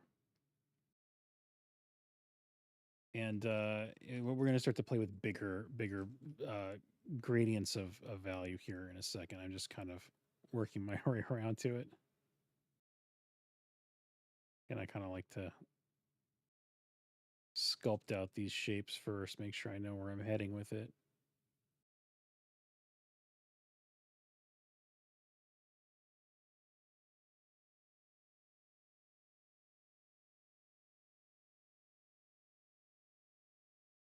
That's the other thing about that oily smudge is, like I've already established some values in this area that I want to adhere to generally. I just want to move them around. So if I erase and paint, I have to kind of like try to get them to sit within what's there already. And if I just use the oily smudge, I can just sort of have it. It's already obeying what has been established. It's just moving it around. It's kind of like an in the moment liquefy. So that's, I guess, just to kind of, add more clarity to why I would use that.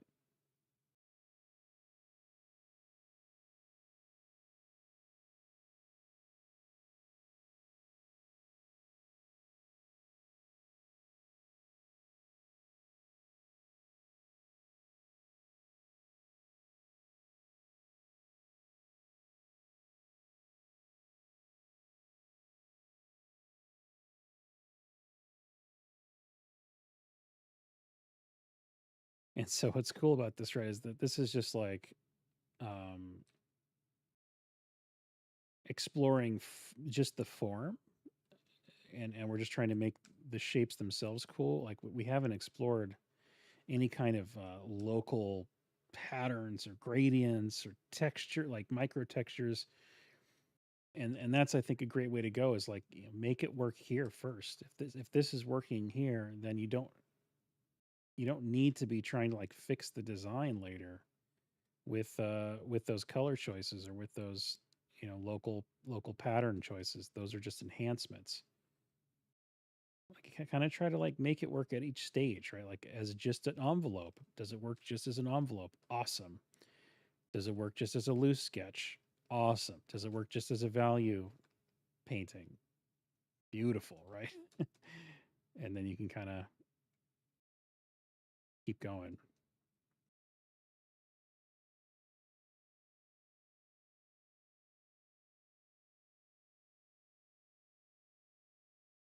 Or like in this case, to go even further, it's like, does it just work with ambient shadows? Okay, great. Now, how does it look with like a key light put in the scene?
Have a nice 3D read. Cool, cool. Okay, yeah, that's good to hear, man.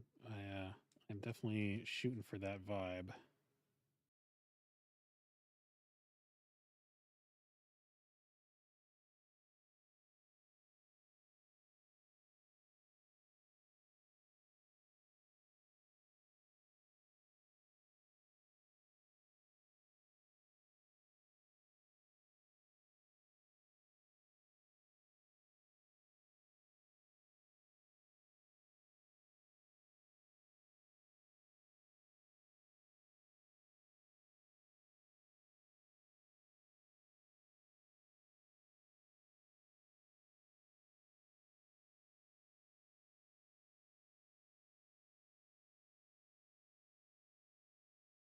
Now we're starting to get into some of those fun half tones.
Okay, let's get that other horn working here.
This horn's kind of in the background, so we can kind of be a little bit more suggestive about the details over there.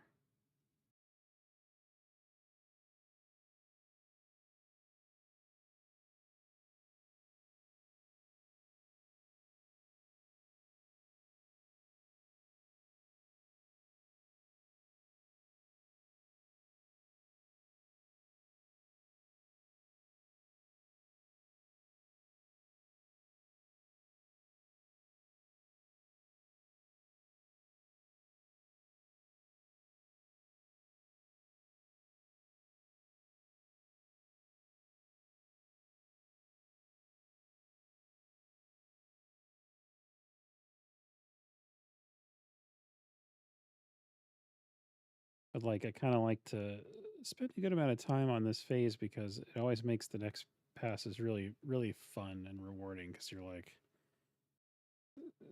seeing all those forms like come together, like feeling them lit and colored and everything. It's just super fun.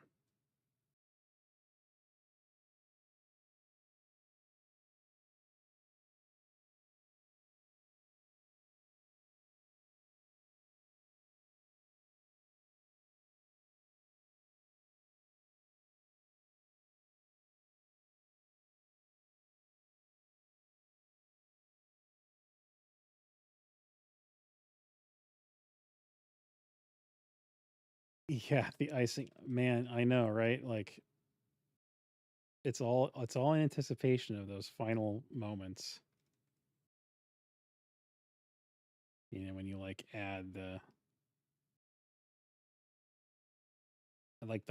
reflections is definitely one of those phases for me. The key light, big strong lights, reflections, patterns, like those are like the super fun moments. It's kind of more like you've bought the toy and now you're like lighting the toy or painting the toy, right? Like that's kind of how it feels. So right now we're kind of building the toy. Like we need to create something that's worth spending time on later.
Feel like this is getting close here in terms of the ambient pass, which is nice.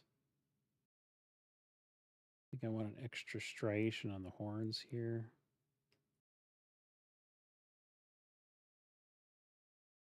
Let's double this up and see how it's looking with a little bit more intensity to the shadows. Okay, yep, feel like that's going to work. Let's set this to multiply and this to multiply. Oops, and we lost our image. There we go. And now let's lower this down. So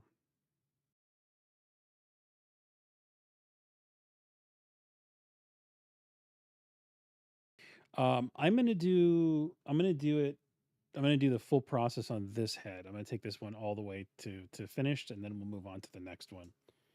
Because I feel like it's gonna just be like way too much anticipation, like waiting for AO on like all five and then seeing what happens on this one. I feel like I can't handle that. I need to have more I need to have dessert sooner. Otherwise I'm gonna get bored. So all right, we gotta make his little floating bits here.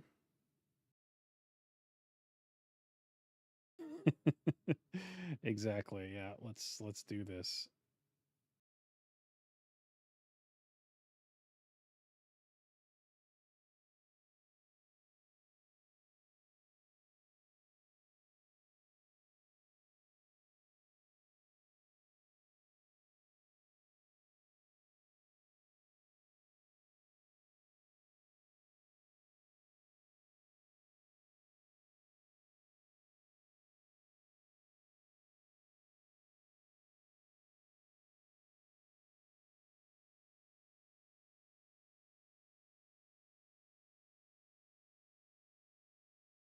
All right, and these are prime candidate for that edge diffusion situation.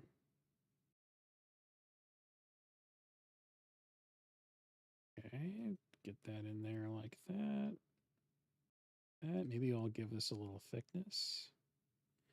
Now this is like you could say like, well, that doesn't really make sense in the AO, and I agree, but I'm doing it as like a footnote for myself of like this is a shape that I want to have thickness to.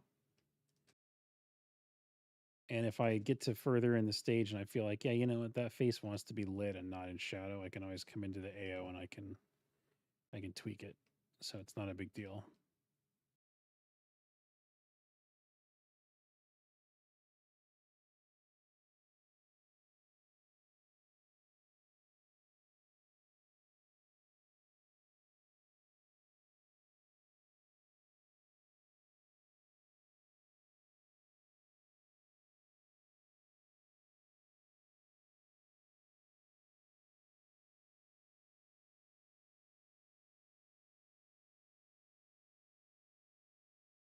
Okay, so let's double this. Let's lower the opacity. I just want to get a good value range for it there.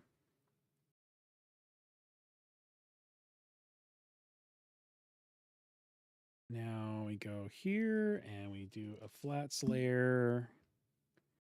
And I have no idea color wise what this is going to be. So we're just going to fill it with something right now. And then we'll worry about color choices in a moment. So, okay.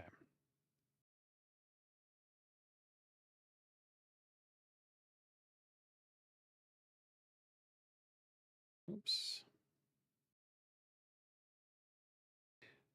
And I do like to do the flats before I do any key lights because key lights are so fast to do when you have masks. Because key lights tend to be these kind of big, bold shapes, right? Like you need to blend them where it makes sense, but you know they tend to be, you know, I don't rely on those to catch all the details like the ambient shadows. So having a mask is just really nice for that phase. So I always do the flats first before I add more lighting in. And by always, I mean that's the way I've been doing it recently. So techniques always changing and evolving.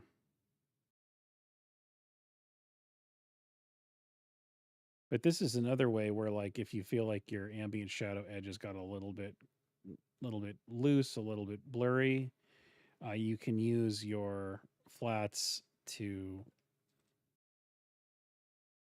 cut away any shadows that are outside the edge. And that also takes a little bit of pressure off you to have this phase here match the shadows perfectly.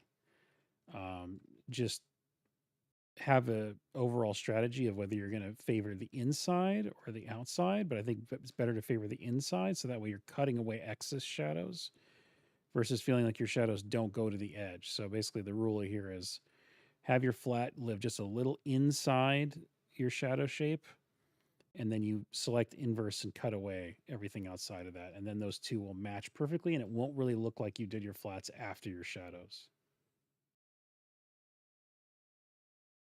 And I try to be as accurate as I can, but at the end of the day, some of these edges will get blurred into the background anyway. So just the more you do the process, the more you see it from beginning to end, the more you can assess in the moment whether it really will impact the piece by the end of everything.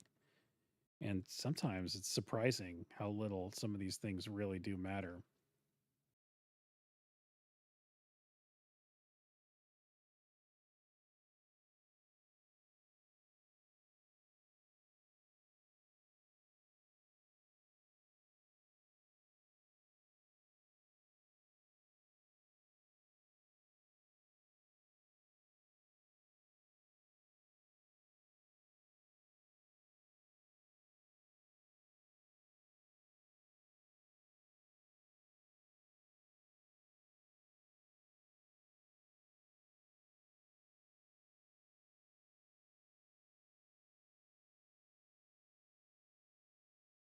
So you'll notice that I'm not spending time filling in the shapes. I'm not going to like color it in because we're not 5 years old.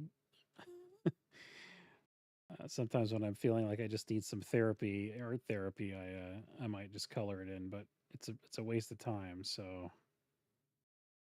just do the outline. I know, control yourself. It's very difficult, and then use my fill action to fill it in. So here we got it filled in. You just make sure it's enclosed. Then we wand. Oh, make sure we don't have select all layers turned on. So we get a nice clean selection and fill. And there we go. So it's fun, right? Because you can immediately see now, like, what would our ambient shadows look like on a form with a mid-tone versus being on white. It's cool. This is what's challenging for people typically is that they kind of envision an object like this. They envision it with a mid-tone. So if that's the case for you, then you might want to make your paper brightness a little bit darker if that's throwing you off. I did experiment with a what was it? How was I doing that? Oh, it was where as I was painting ambient shadows, I was having a layer style fill the fill layer in as a layer style under it, like simultaneously as I was painting. And I actually got it to a point where it was constraining it to only the inner edge. And it actually visually worked really well. So it was as if you were painting ambient shadows and filling with a flat color simultaneously. It was really satisfying. So you might ask, well, why didn't that work? Because it was laggy as hell. Photoshop hated what I was doing there. It was like just it was destroying it. So sadly, it didn't work. But man, was it cool though? Like maybe I'll show it to you guys at some point. I got to open that file up again. I got to find it wherever it is.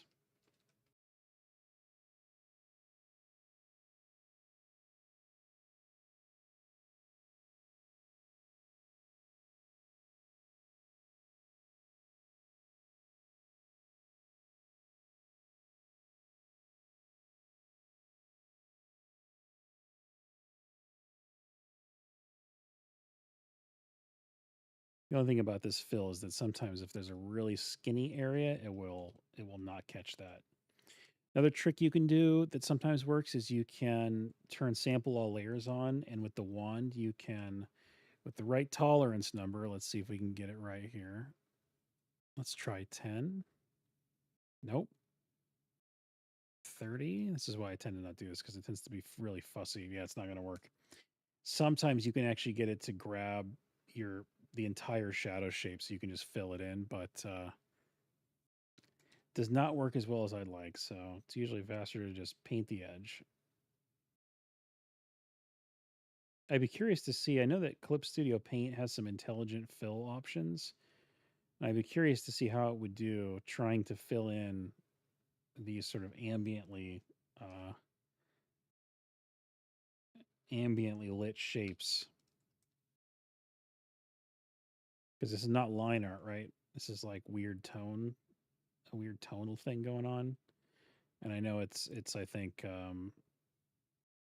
designed to work well to identify like line art shapes and things with line art constraining them.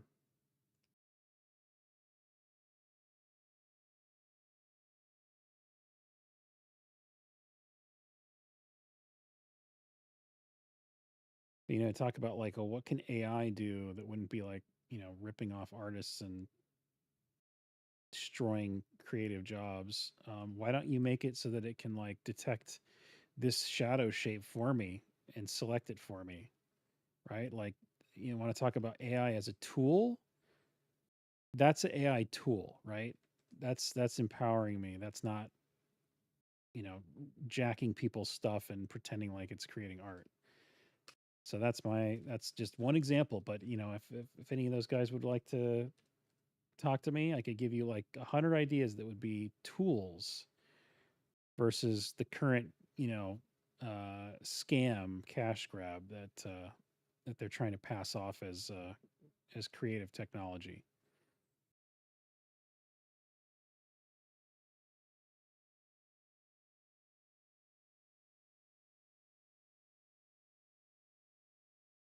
Cool. Okay, so flats are in. Man, we're over time. I might just spend a little more time here because I feel like I just want to get to a point where we could see some like significant progress on this. So we'll go a little over tonight. I've got some time, so let's do this. You haven't tried it, Patrick? Well, yeah. Let me know if you find any of that useful, man. I'd love to hear about that.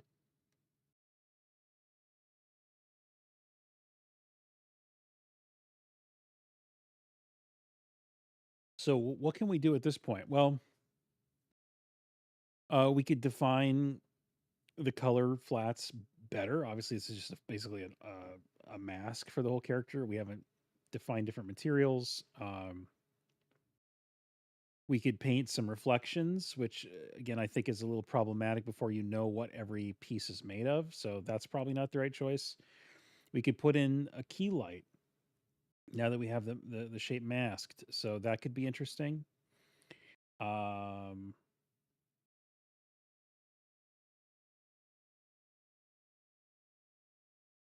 thinking. Let's put in a couple other fill colors first. Let's define a couple other things that we know we want to have different, and then we'll go from there. So I know that I want these horns to be a different material. So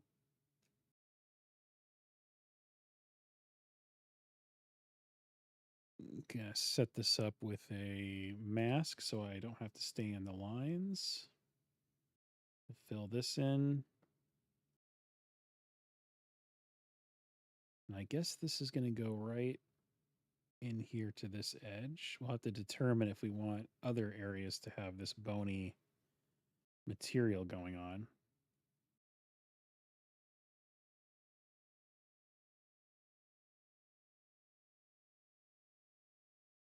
This is where it can be kind of tricky with a creature design where everything is very organic and fused feeling. It's like, well, where do the material separations happen?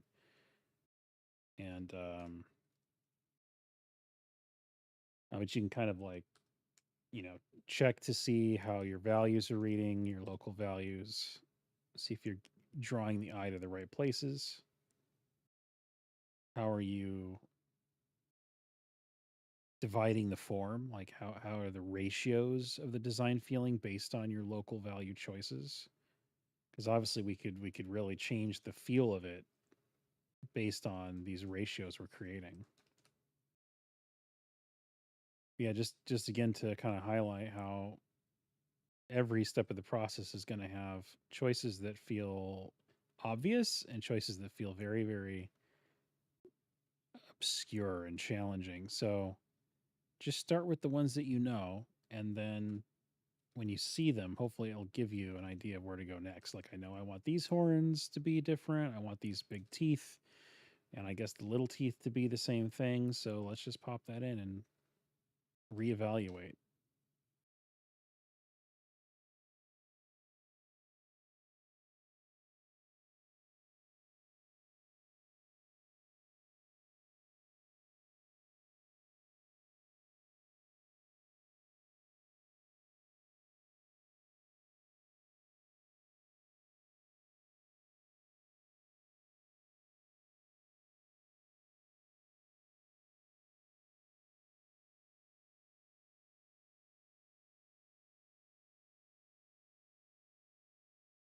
I don't really mind when these recordings go long because I feel like these are kind of like background content, people watching whenever they have, whenever they're hanging out at their computer and they just want something on in the background. It's the short form videos where I have to be more careful about how long they get. But yeah, if these go long, I don't really care.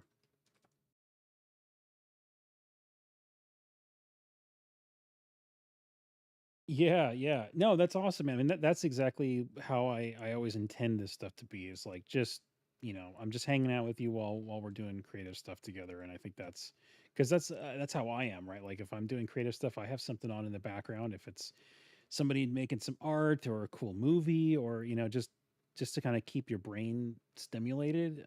Art is one of those things where you have to be in the zone for like hours at a time, right? And I'm just not somebody who can be sitting there in silence. Like it just would drive me crazy. So yeah, the only thing I could do is just make the content that I would want to interact with. Okay, so yeah, it's interesting, right? Because I feel like those are all of the Did we? I guess we maybe we lost an opportunity to have this tusk visible over here. I guess that's a problem, isn't it? So here we'll go ahead and we'll revise the ambient shadows real quickly. I'll show you guys how easy it is to do that. So we'll just pop in this tooth here.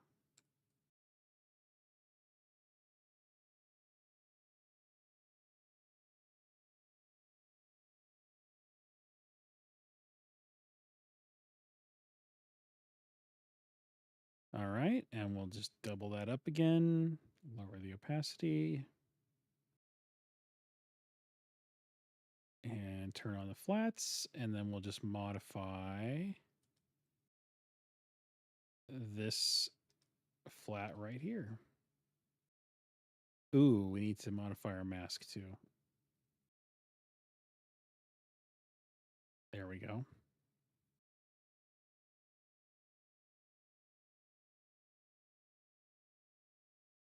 The eye wants to be something different. That's another obvious one. Let's get that in there. Now, again, I don't know color wise. Let's just maybe go for like a yellowy color right now.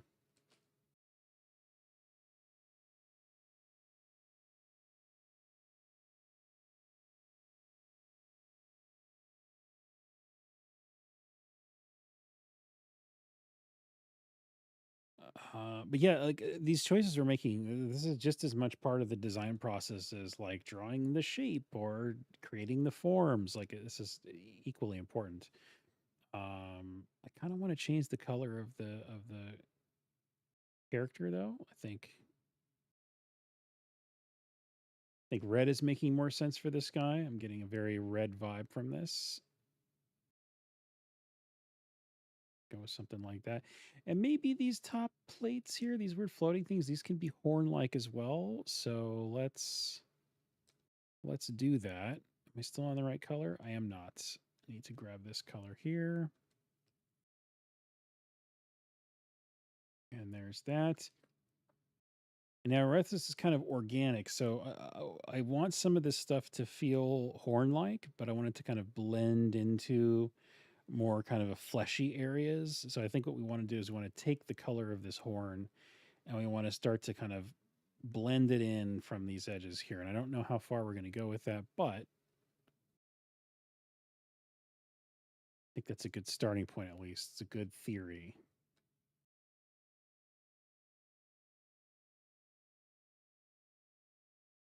So we got like a bony plate up here.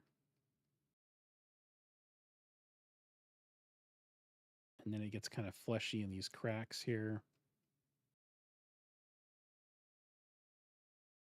And we also haven't explored gradients within these colors, right? That can also be cool. I mean, creatures and, real world animals and stuff give you all kinds of ideas for this. Like earlier, we were talking about, the teeth in a penguin's beak. I mean, or like teeth on a tongue. I mean, it's just crazy, all of what's out there. So try to think outside the box a little bit.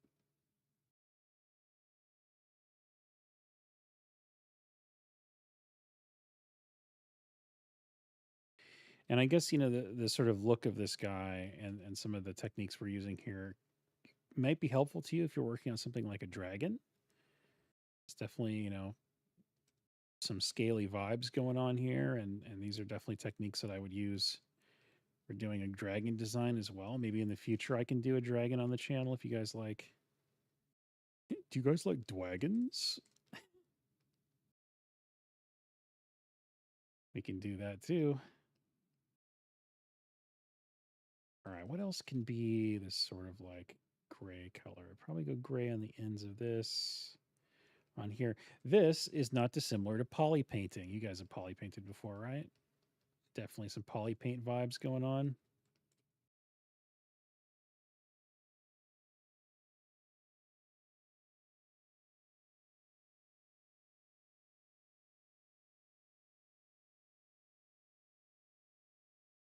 Anything fantasy related, you're in. Sweet. Yeah. I know we were talking about the Balrog, and then I did that doodle for you and everything, and I rewatched the Balrog scene from Fellowship the other day, and I was like, man, this scene is just still freaking jaw dropping this many years later. And there was a video actually comparing the Fellowship Balrog scene to. I haven't seen the Rings of Power, but there's a Balrog scene in that, and they were doing a comparison between the two, and it was specifically talking about like the sound design. And it's just funny because like Rings of Power has done not that long ago, and Fellowship is pretty old at this point, and the Fellowship scene just crushes it. I think not just from the sound design standpoint, but like the animation and the effects and the cinematography, just it just crushes it. Um, and it's not to say that the Rings of Power one looked bad necessarily, but you're comparing it against I think one of the greatest moments in fantasy cinema history. So it's just really hard to live up to that. Go a little more gray with some of the stuff back here.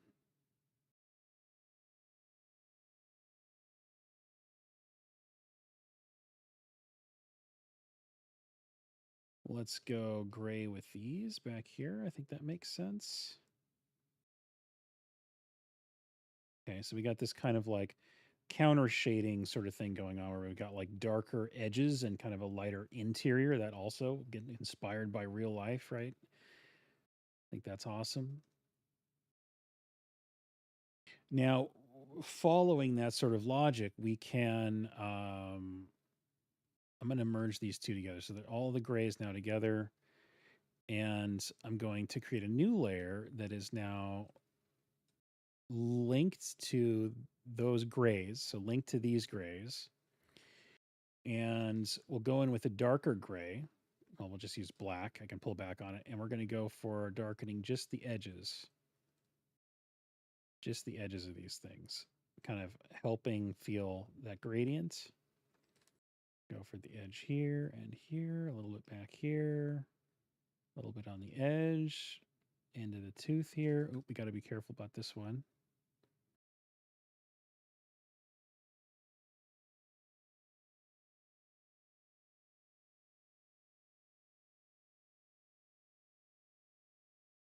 So again, we're not relying on tiny micro textures to make this thing work. We're thinking about big choices first. Interesting gradients.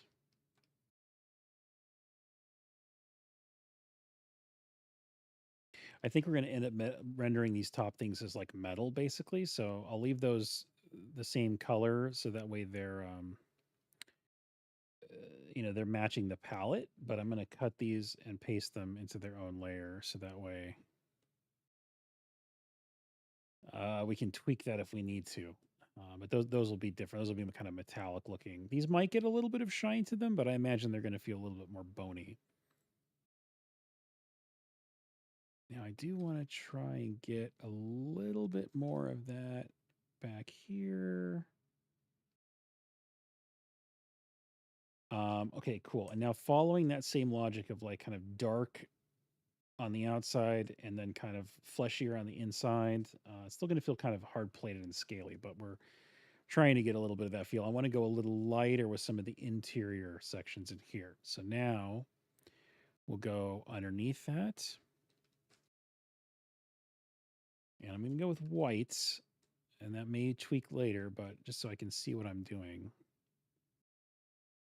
Let's kind of get a little bit of lightness. Maybe I'll go lighter just all the way up in the front here.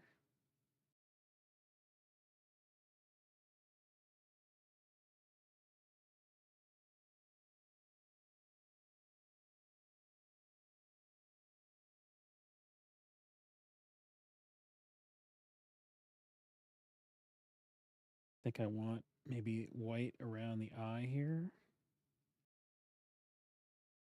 Maybe we'll go with this kind of like a streak of white through the face here. That's kind of interesting. Go white on the underside here. Go white inside here. Okay, let's pull back a little bit on this section here. And then white in here.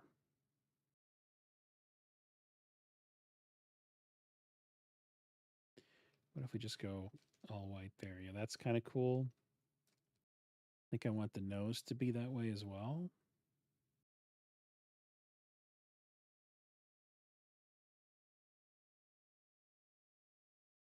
Sometimes you feel like 2000 CGI was great. See, yeah. Yeah, it's weird, right? Like there's just always these little like golden moments for different tech, and sometimes you can just go back and look at a certain year even, and it's like that year was like a magical year for cinema. Yeah. I was also rewatching some of the best scenes from like the Matrix trilogy, and again it's just like so good, so good. Like the whole freeway chase scene in Reloaded is just so peak, man. It's so good. And yeah, I don't know. Maybe I haven't watched enough recent movies, but I feel like I haven't seen anything that delivers at that level in like years. It's like, what's going on? What are they doing? I don't understand. We need some more mind blowing stuff coming out. Okay, so let's see. Yeah, I think I'll spend another probably about 10 minutes on this. That way we don't have a crazy long stream. Um, but I think we're getting some hints as to kind of where this is headed. Now, what's cool is that we can play around with like, the saturation and darkness of some of this stuff here. I'm going to go a little bit more orange with it. We can.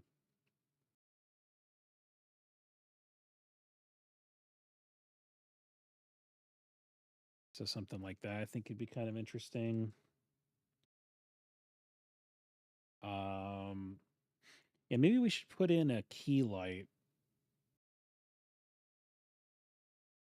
I mean, we have to put in reflections, we have to put in textures. Like, there's lots of things to do here. So don't worry, guys. It's not going to look super cartoony like this by the end. We're gonna bring it more to a realistic level. But this is where it starts, right? We're making some really important choices here.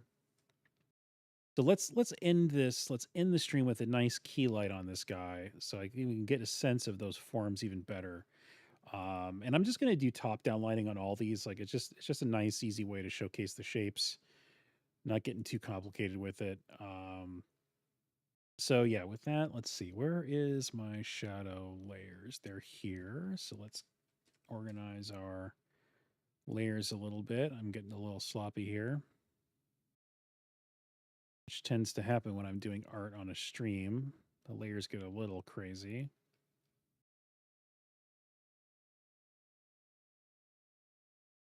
Multiply 50%, which might be too dark. Oh, and I need to have a mask on this guy. Cool. Ooh, that's pretty dark, isn't it? Let's see. What do we want to do here? Let's, 35 tends to be pretty good starting point. Now these always for me start pretty sloppy as well, as I'm just trying to figure out what are the big shapes that are getting hit with everything. And it's gonna be a little weird because his inner shapes are lighter, but they're gonna be receiving lots of shadow. So that might we have to just contend with that a little bit.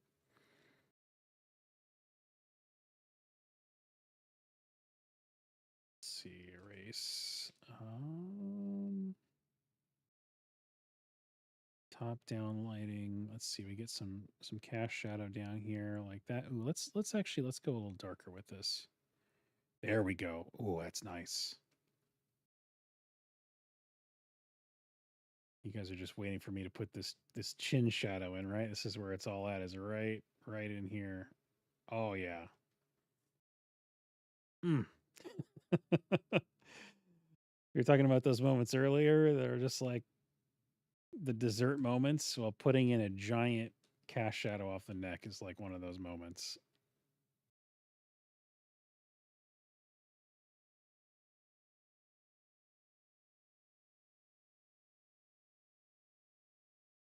Let's see here.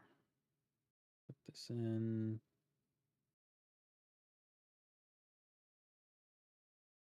And I guess he's going to get some shadow on his eye here.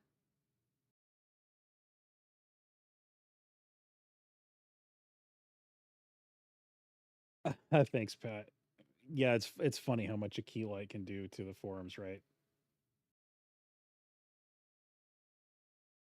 Yeah, he's chilling. He's watching his favorite show on Netflix, and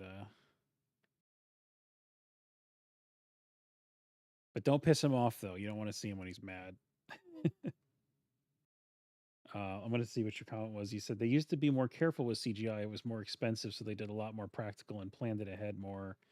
These days, just let the CGI team figure it out. The movies with good CGI these days have someone on set that advises them and knows what's doable. Not to mention how little time they are given for CGI. Many Marvel movies end up with scenes that are literally finished a week or two before release. Yeah, that's well said, man. I think there's so much to unpack there, like reasons why we're not seeing maybe films quite as well executed. Um, I remember I did a tour of Rhythm and Hues, which was a studio that was kind of like ILM back in the day. You guys might have heard of that studio. And I was lucky enough to tour their facility before it tragically burned down. But they brought us all into the viewing theater there, and they showed us the Rhythm and Hues reel, which is basically like if they wanted people to come in who are looking for somebody to work with for movies, they would sit them in this theater and show them the Rhythm and Hues reel to get them amped up. So we watched that. That was really cool. And then the tour guide kind of took questions and stuff, and somebody asked about like what's the basic cost of CGI. Now this was back in 2006, I guess 2000, yeah, right around there, 2005, and and it was $1 million a minute. Um, you have to factor in inflation and things like that. But yeah, going back to like the cost of CGI back then, and just making sure like that you're doing it correctly, and you're not going to have to like change it a whole bunch of times, and that you're really thinking through it carefully. Like And I hope we don't start to see like some AI garbage in movies. Like I mean, or that it's if it's used, it's just I don't know, man. I don't know what to think about that, but I worry about the state of people thinking they can get away with not having creative, actual creative professionals doing things, right? Like trying to kind of skirt around stuff, and then I mean they'll eventually realize because the public will look at it and say this is garbage, but we're going through that growing pain right now where like the budget people are like, "Ooh, what can we do without hiring anybody?" And they think they're going to like, get a little fast one on people. They're going to trick everybody. And spoilers, yeah, you're seeing it already, right? Like people's reaction to like uh, trying to make things look decent without real creative professionals working on it. The train wreck.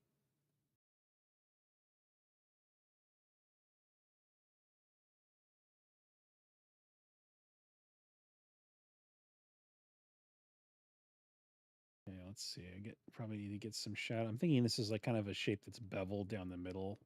So we'll just go with kind of like a half shape there. Ooh, that shape gets a little tricky there. It's a good starting point. Now, what's cool about this is that like, you can play with the coloration of these shadows too, right? Like we could do like blue shadows, purple shadows. We could do all kinds of interesting things because we're in control of the lighting, right? We have crazy amounts of control over this, which is super nice. Now, one thing though that we want to think about is that I want the page to feel cohesive. So we're adding like a little extra challenge in here for ourselves that we want all of them to look kind of similar. So I don't want to choose purple shadows for this guy just because they look cool with his red skin and then have them look really weird on a guy later. So I'm going to be a little bit careful about, super strong choices. But man, I do like those cooler shadows. Look pretty nice. But the worm shadows do give it this feeling like he's in like the pits of hell and there's like hellfire, bouncing up into him. So I don't know yet. I'm not too sure, but we do have the key light at least in place. And we could even go super moody. We could go like really, really extreme, right? Like that would look pretty cool. Um but we could do a little bit of blending. Let's do maybe a little bit of blending. How are we doing on time? We got a couple minutes. I think it's perfect amount of time for us to do a little bit of blending here. So we're just going to kind of look for places where we've got. Well, actually, let's do this first. I'm going to do a base level of blur because we want these to feel like shadows and not real shapes. So just a very slight Gaussian blur just to kind of soften the edge. Then we're going to come in and we're going to selectively dither form shadows. Now, the amount that you dither this is based on two things, right? It's based on the shape and how the shape is turning, but also it's based on how diffused the lighting is. Because a key light doesn't have to look like a spotlight, right? A key light could be like a broad area light. It could be super far away from your object too. So next time you're looking at you know, lighting in a film or something, I want you to look at the edges of the shadows, and I want you to see if you can tell how close the light is to the person based on how sharp that shadow edge is. It's cool, right? Because you can figure out what's going on off camera, behind the camera lens by just knowing the way light functions.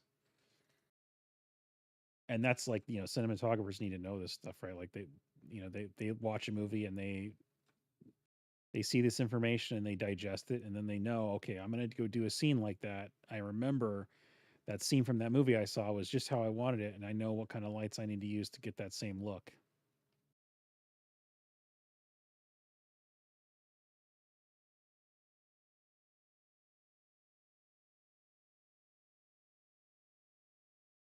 So it's also kind of nice is that like we can kind of adjust the style a little bit here.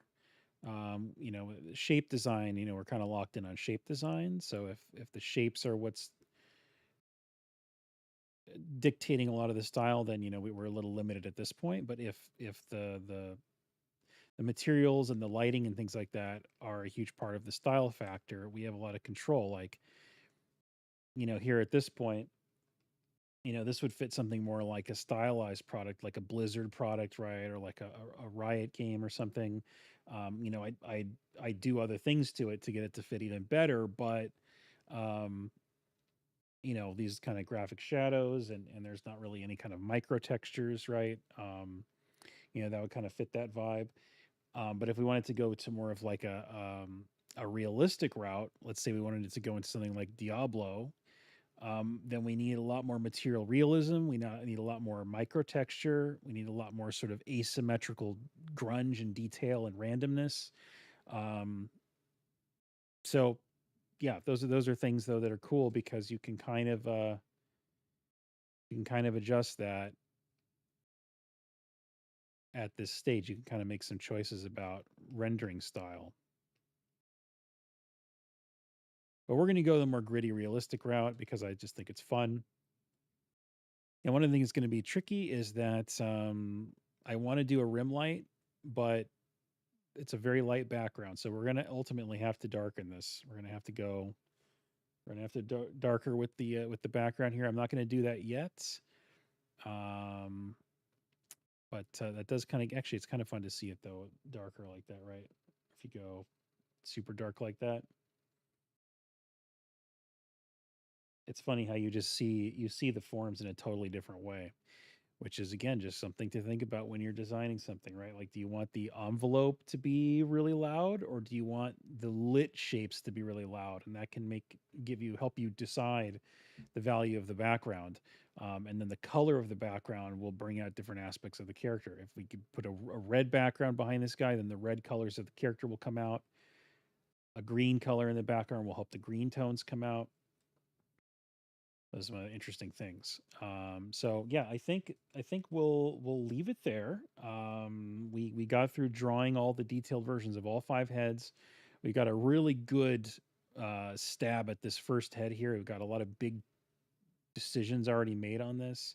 And I think now we're just going to have fun, like dialing in the materials and all the textures and adding maybe some other fun lighting to this. Maybe there's some effects that come in. I don't know. Maybe he's got like some kind of weird like ember flaming thing in his mouth. Who knows, right? I think we could definitely have some fun with this. Um, but yeah, thanks for hanging out, guys. I hope you had some fun, and yeah, I hope you got some cool art done on your end. But we'll try to be back soon. I always plan to be back every week, but then my schedule gets weird, and then I have to postpone it. But we'll obviously shoot to be back here next week to continue working on these. Um, so yeah, I think that'll do it. Let's see, things I need to remember to say. I appreciate your support, so please consider liking and subscribing. I do really appreciate it. And if you're again interested in that free drawing guide that I call Sketch Saga, it's a fun one. Then by subscribing and following the link in the posts section on YouTube, you'll see a post in there called Sketch Saga, I think. You can click that and you can download it totally for free. So check that out and let me know what you think. Otherwise, everybody, I will see you next time. Take care.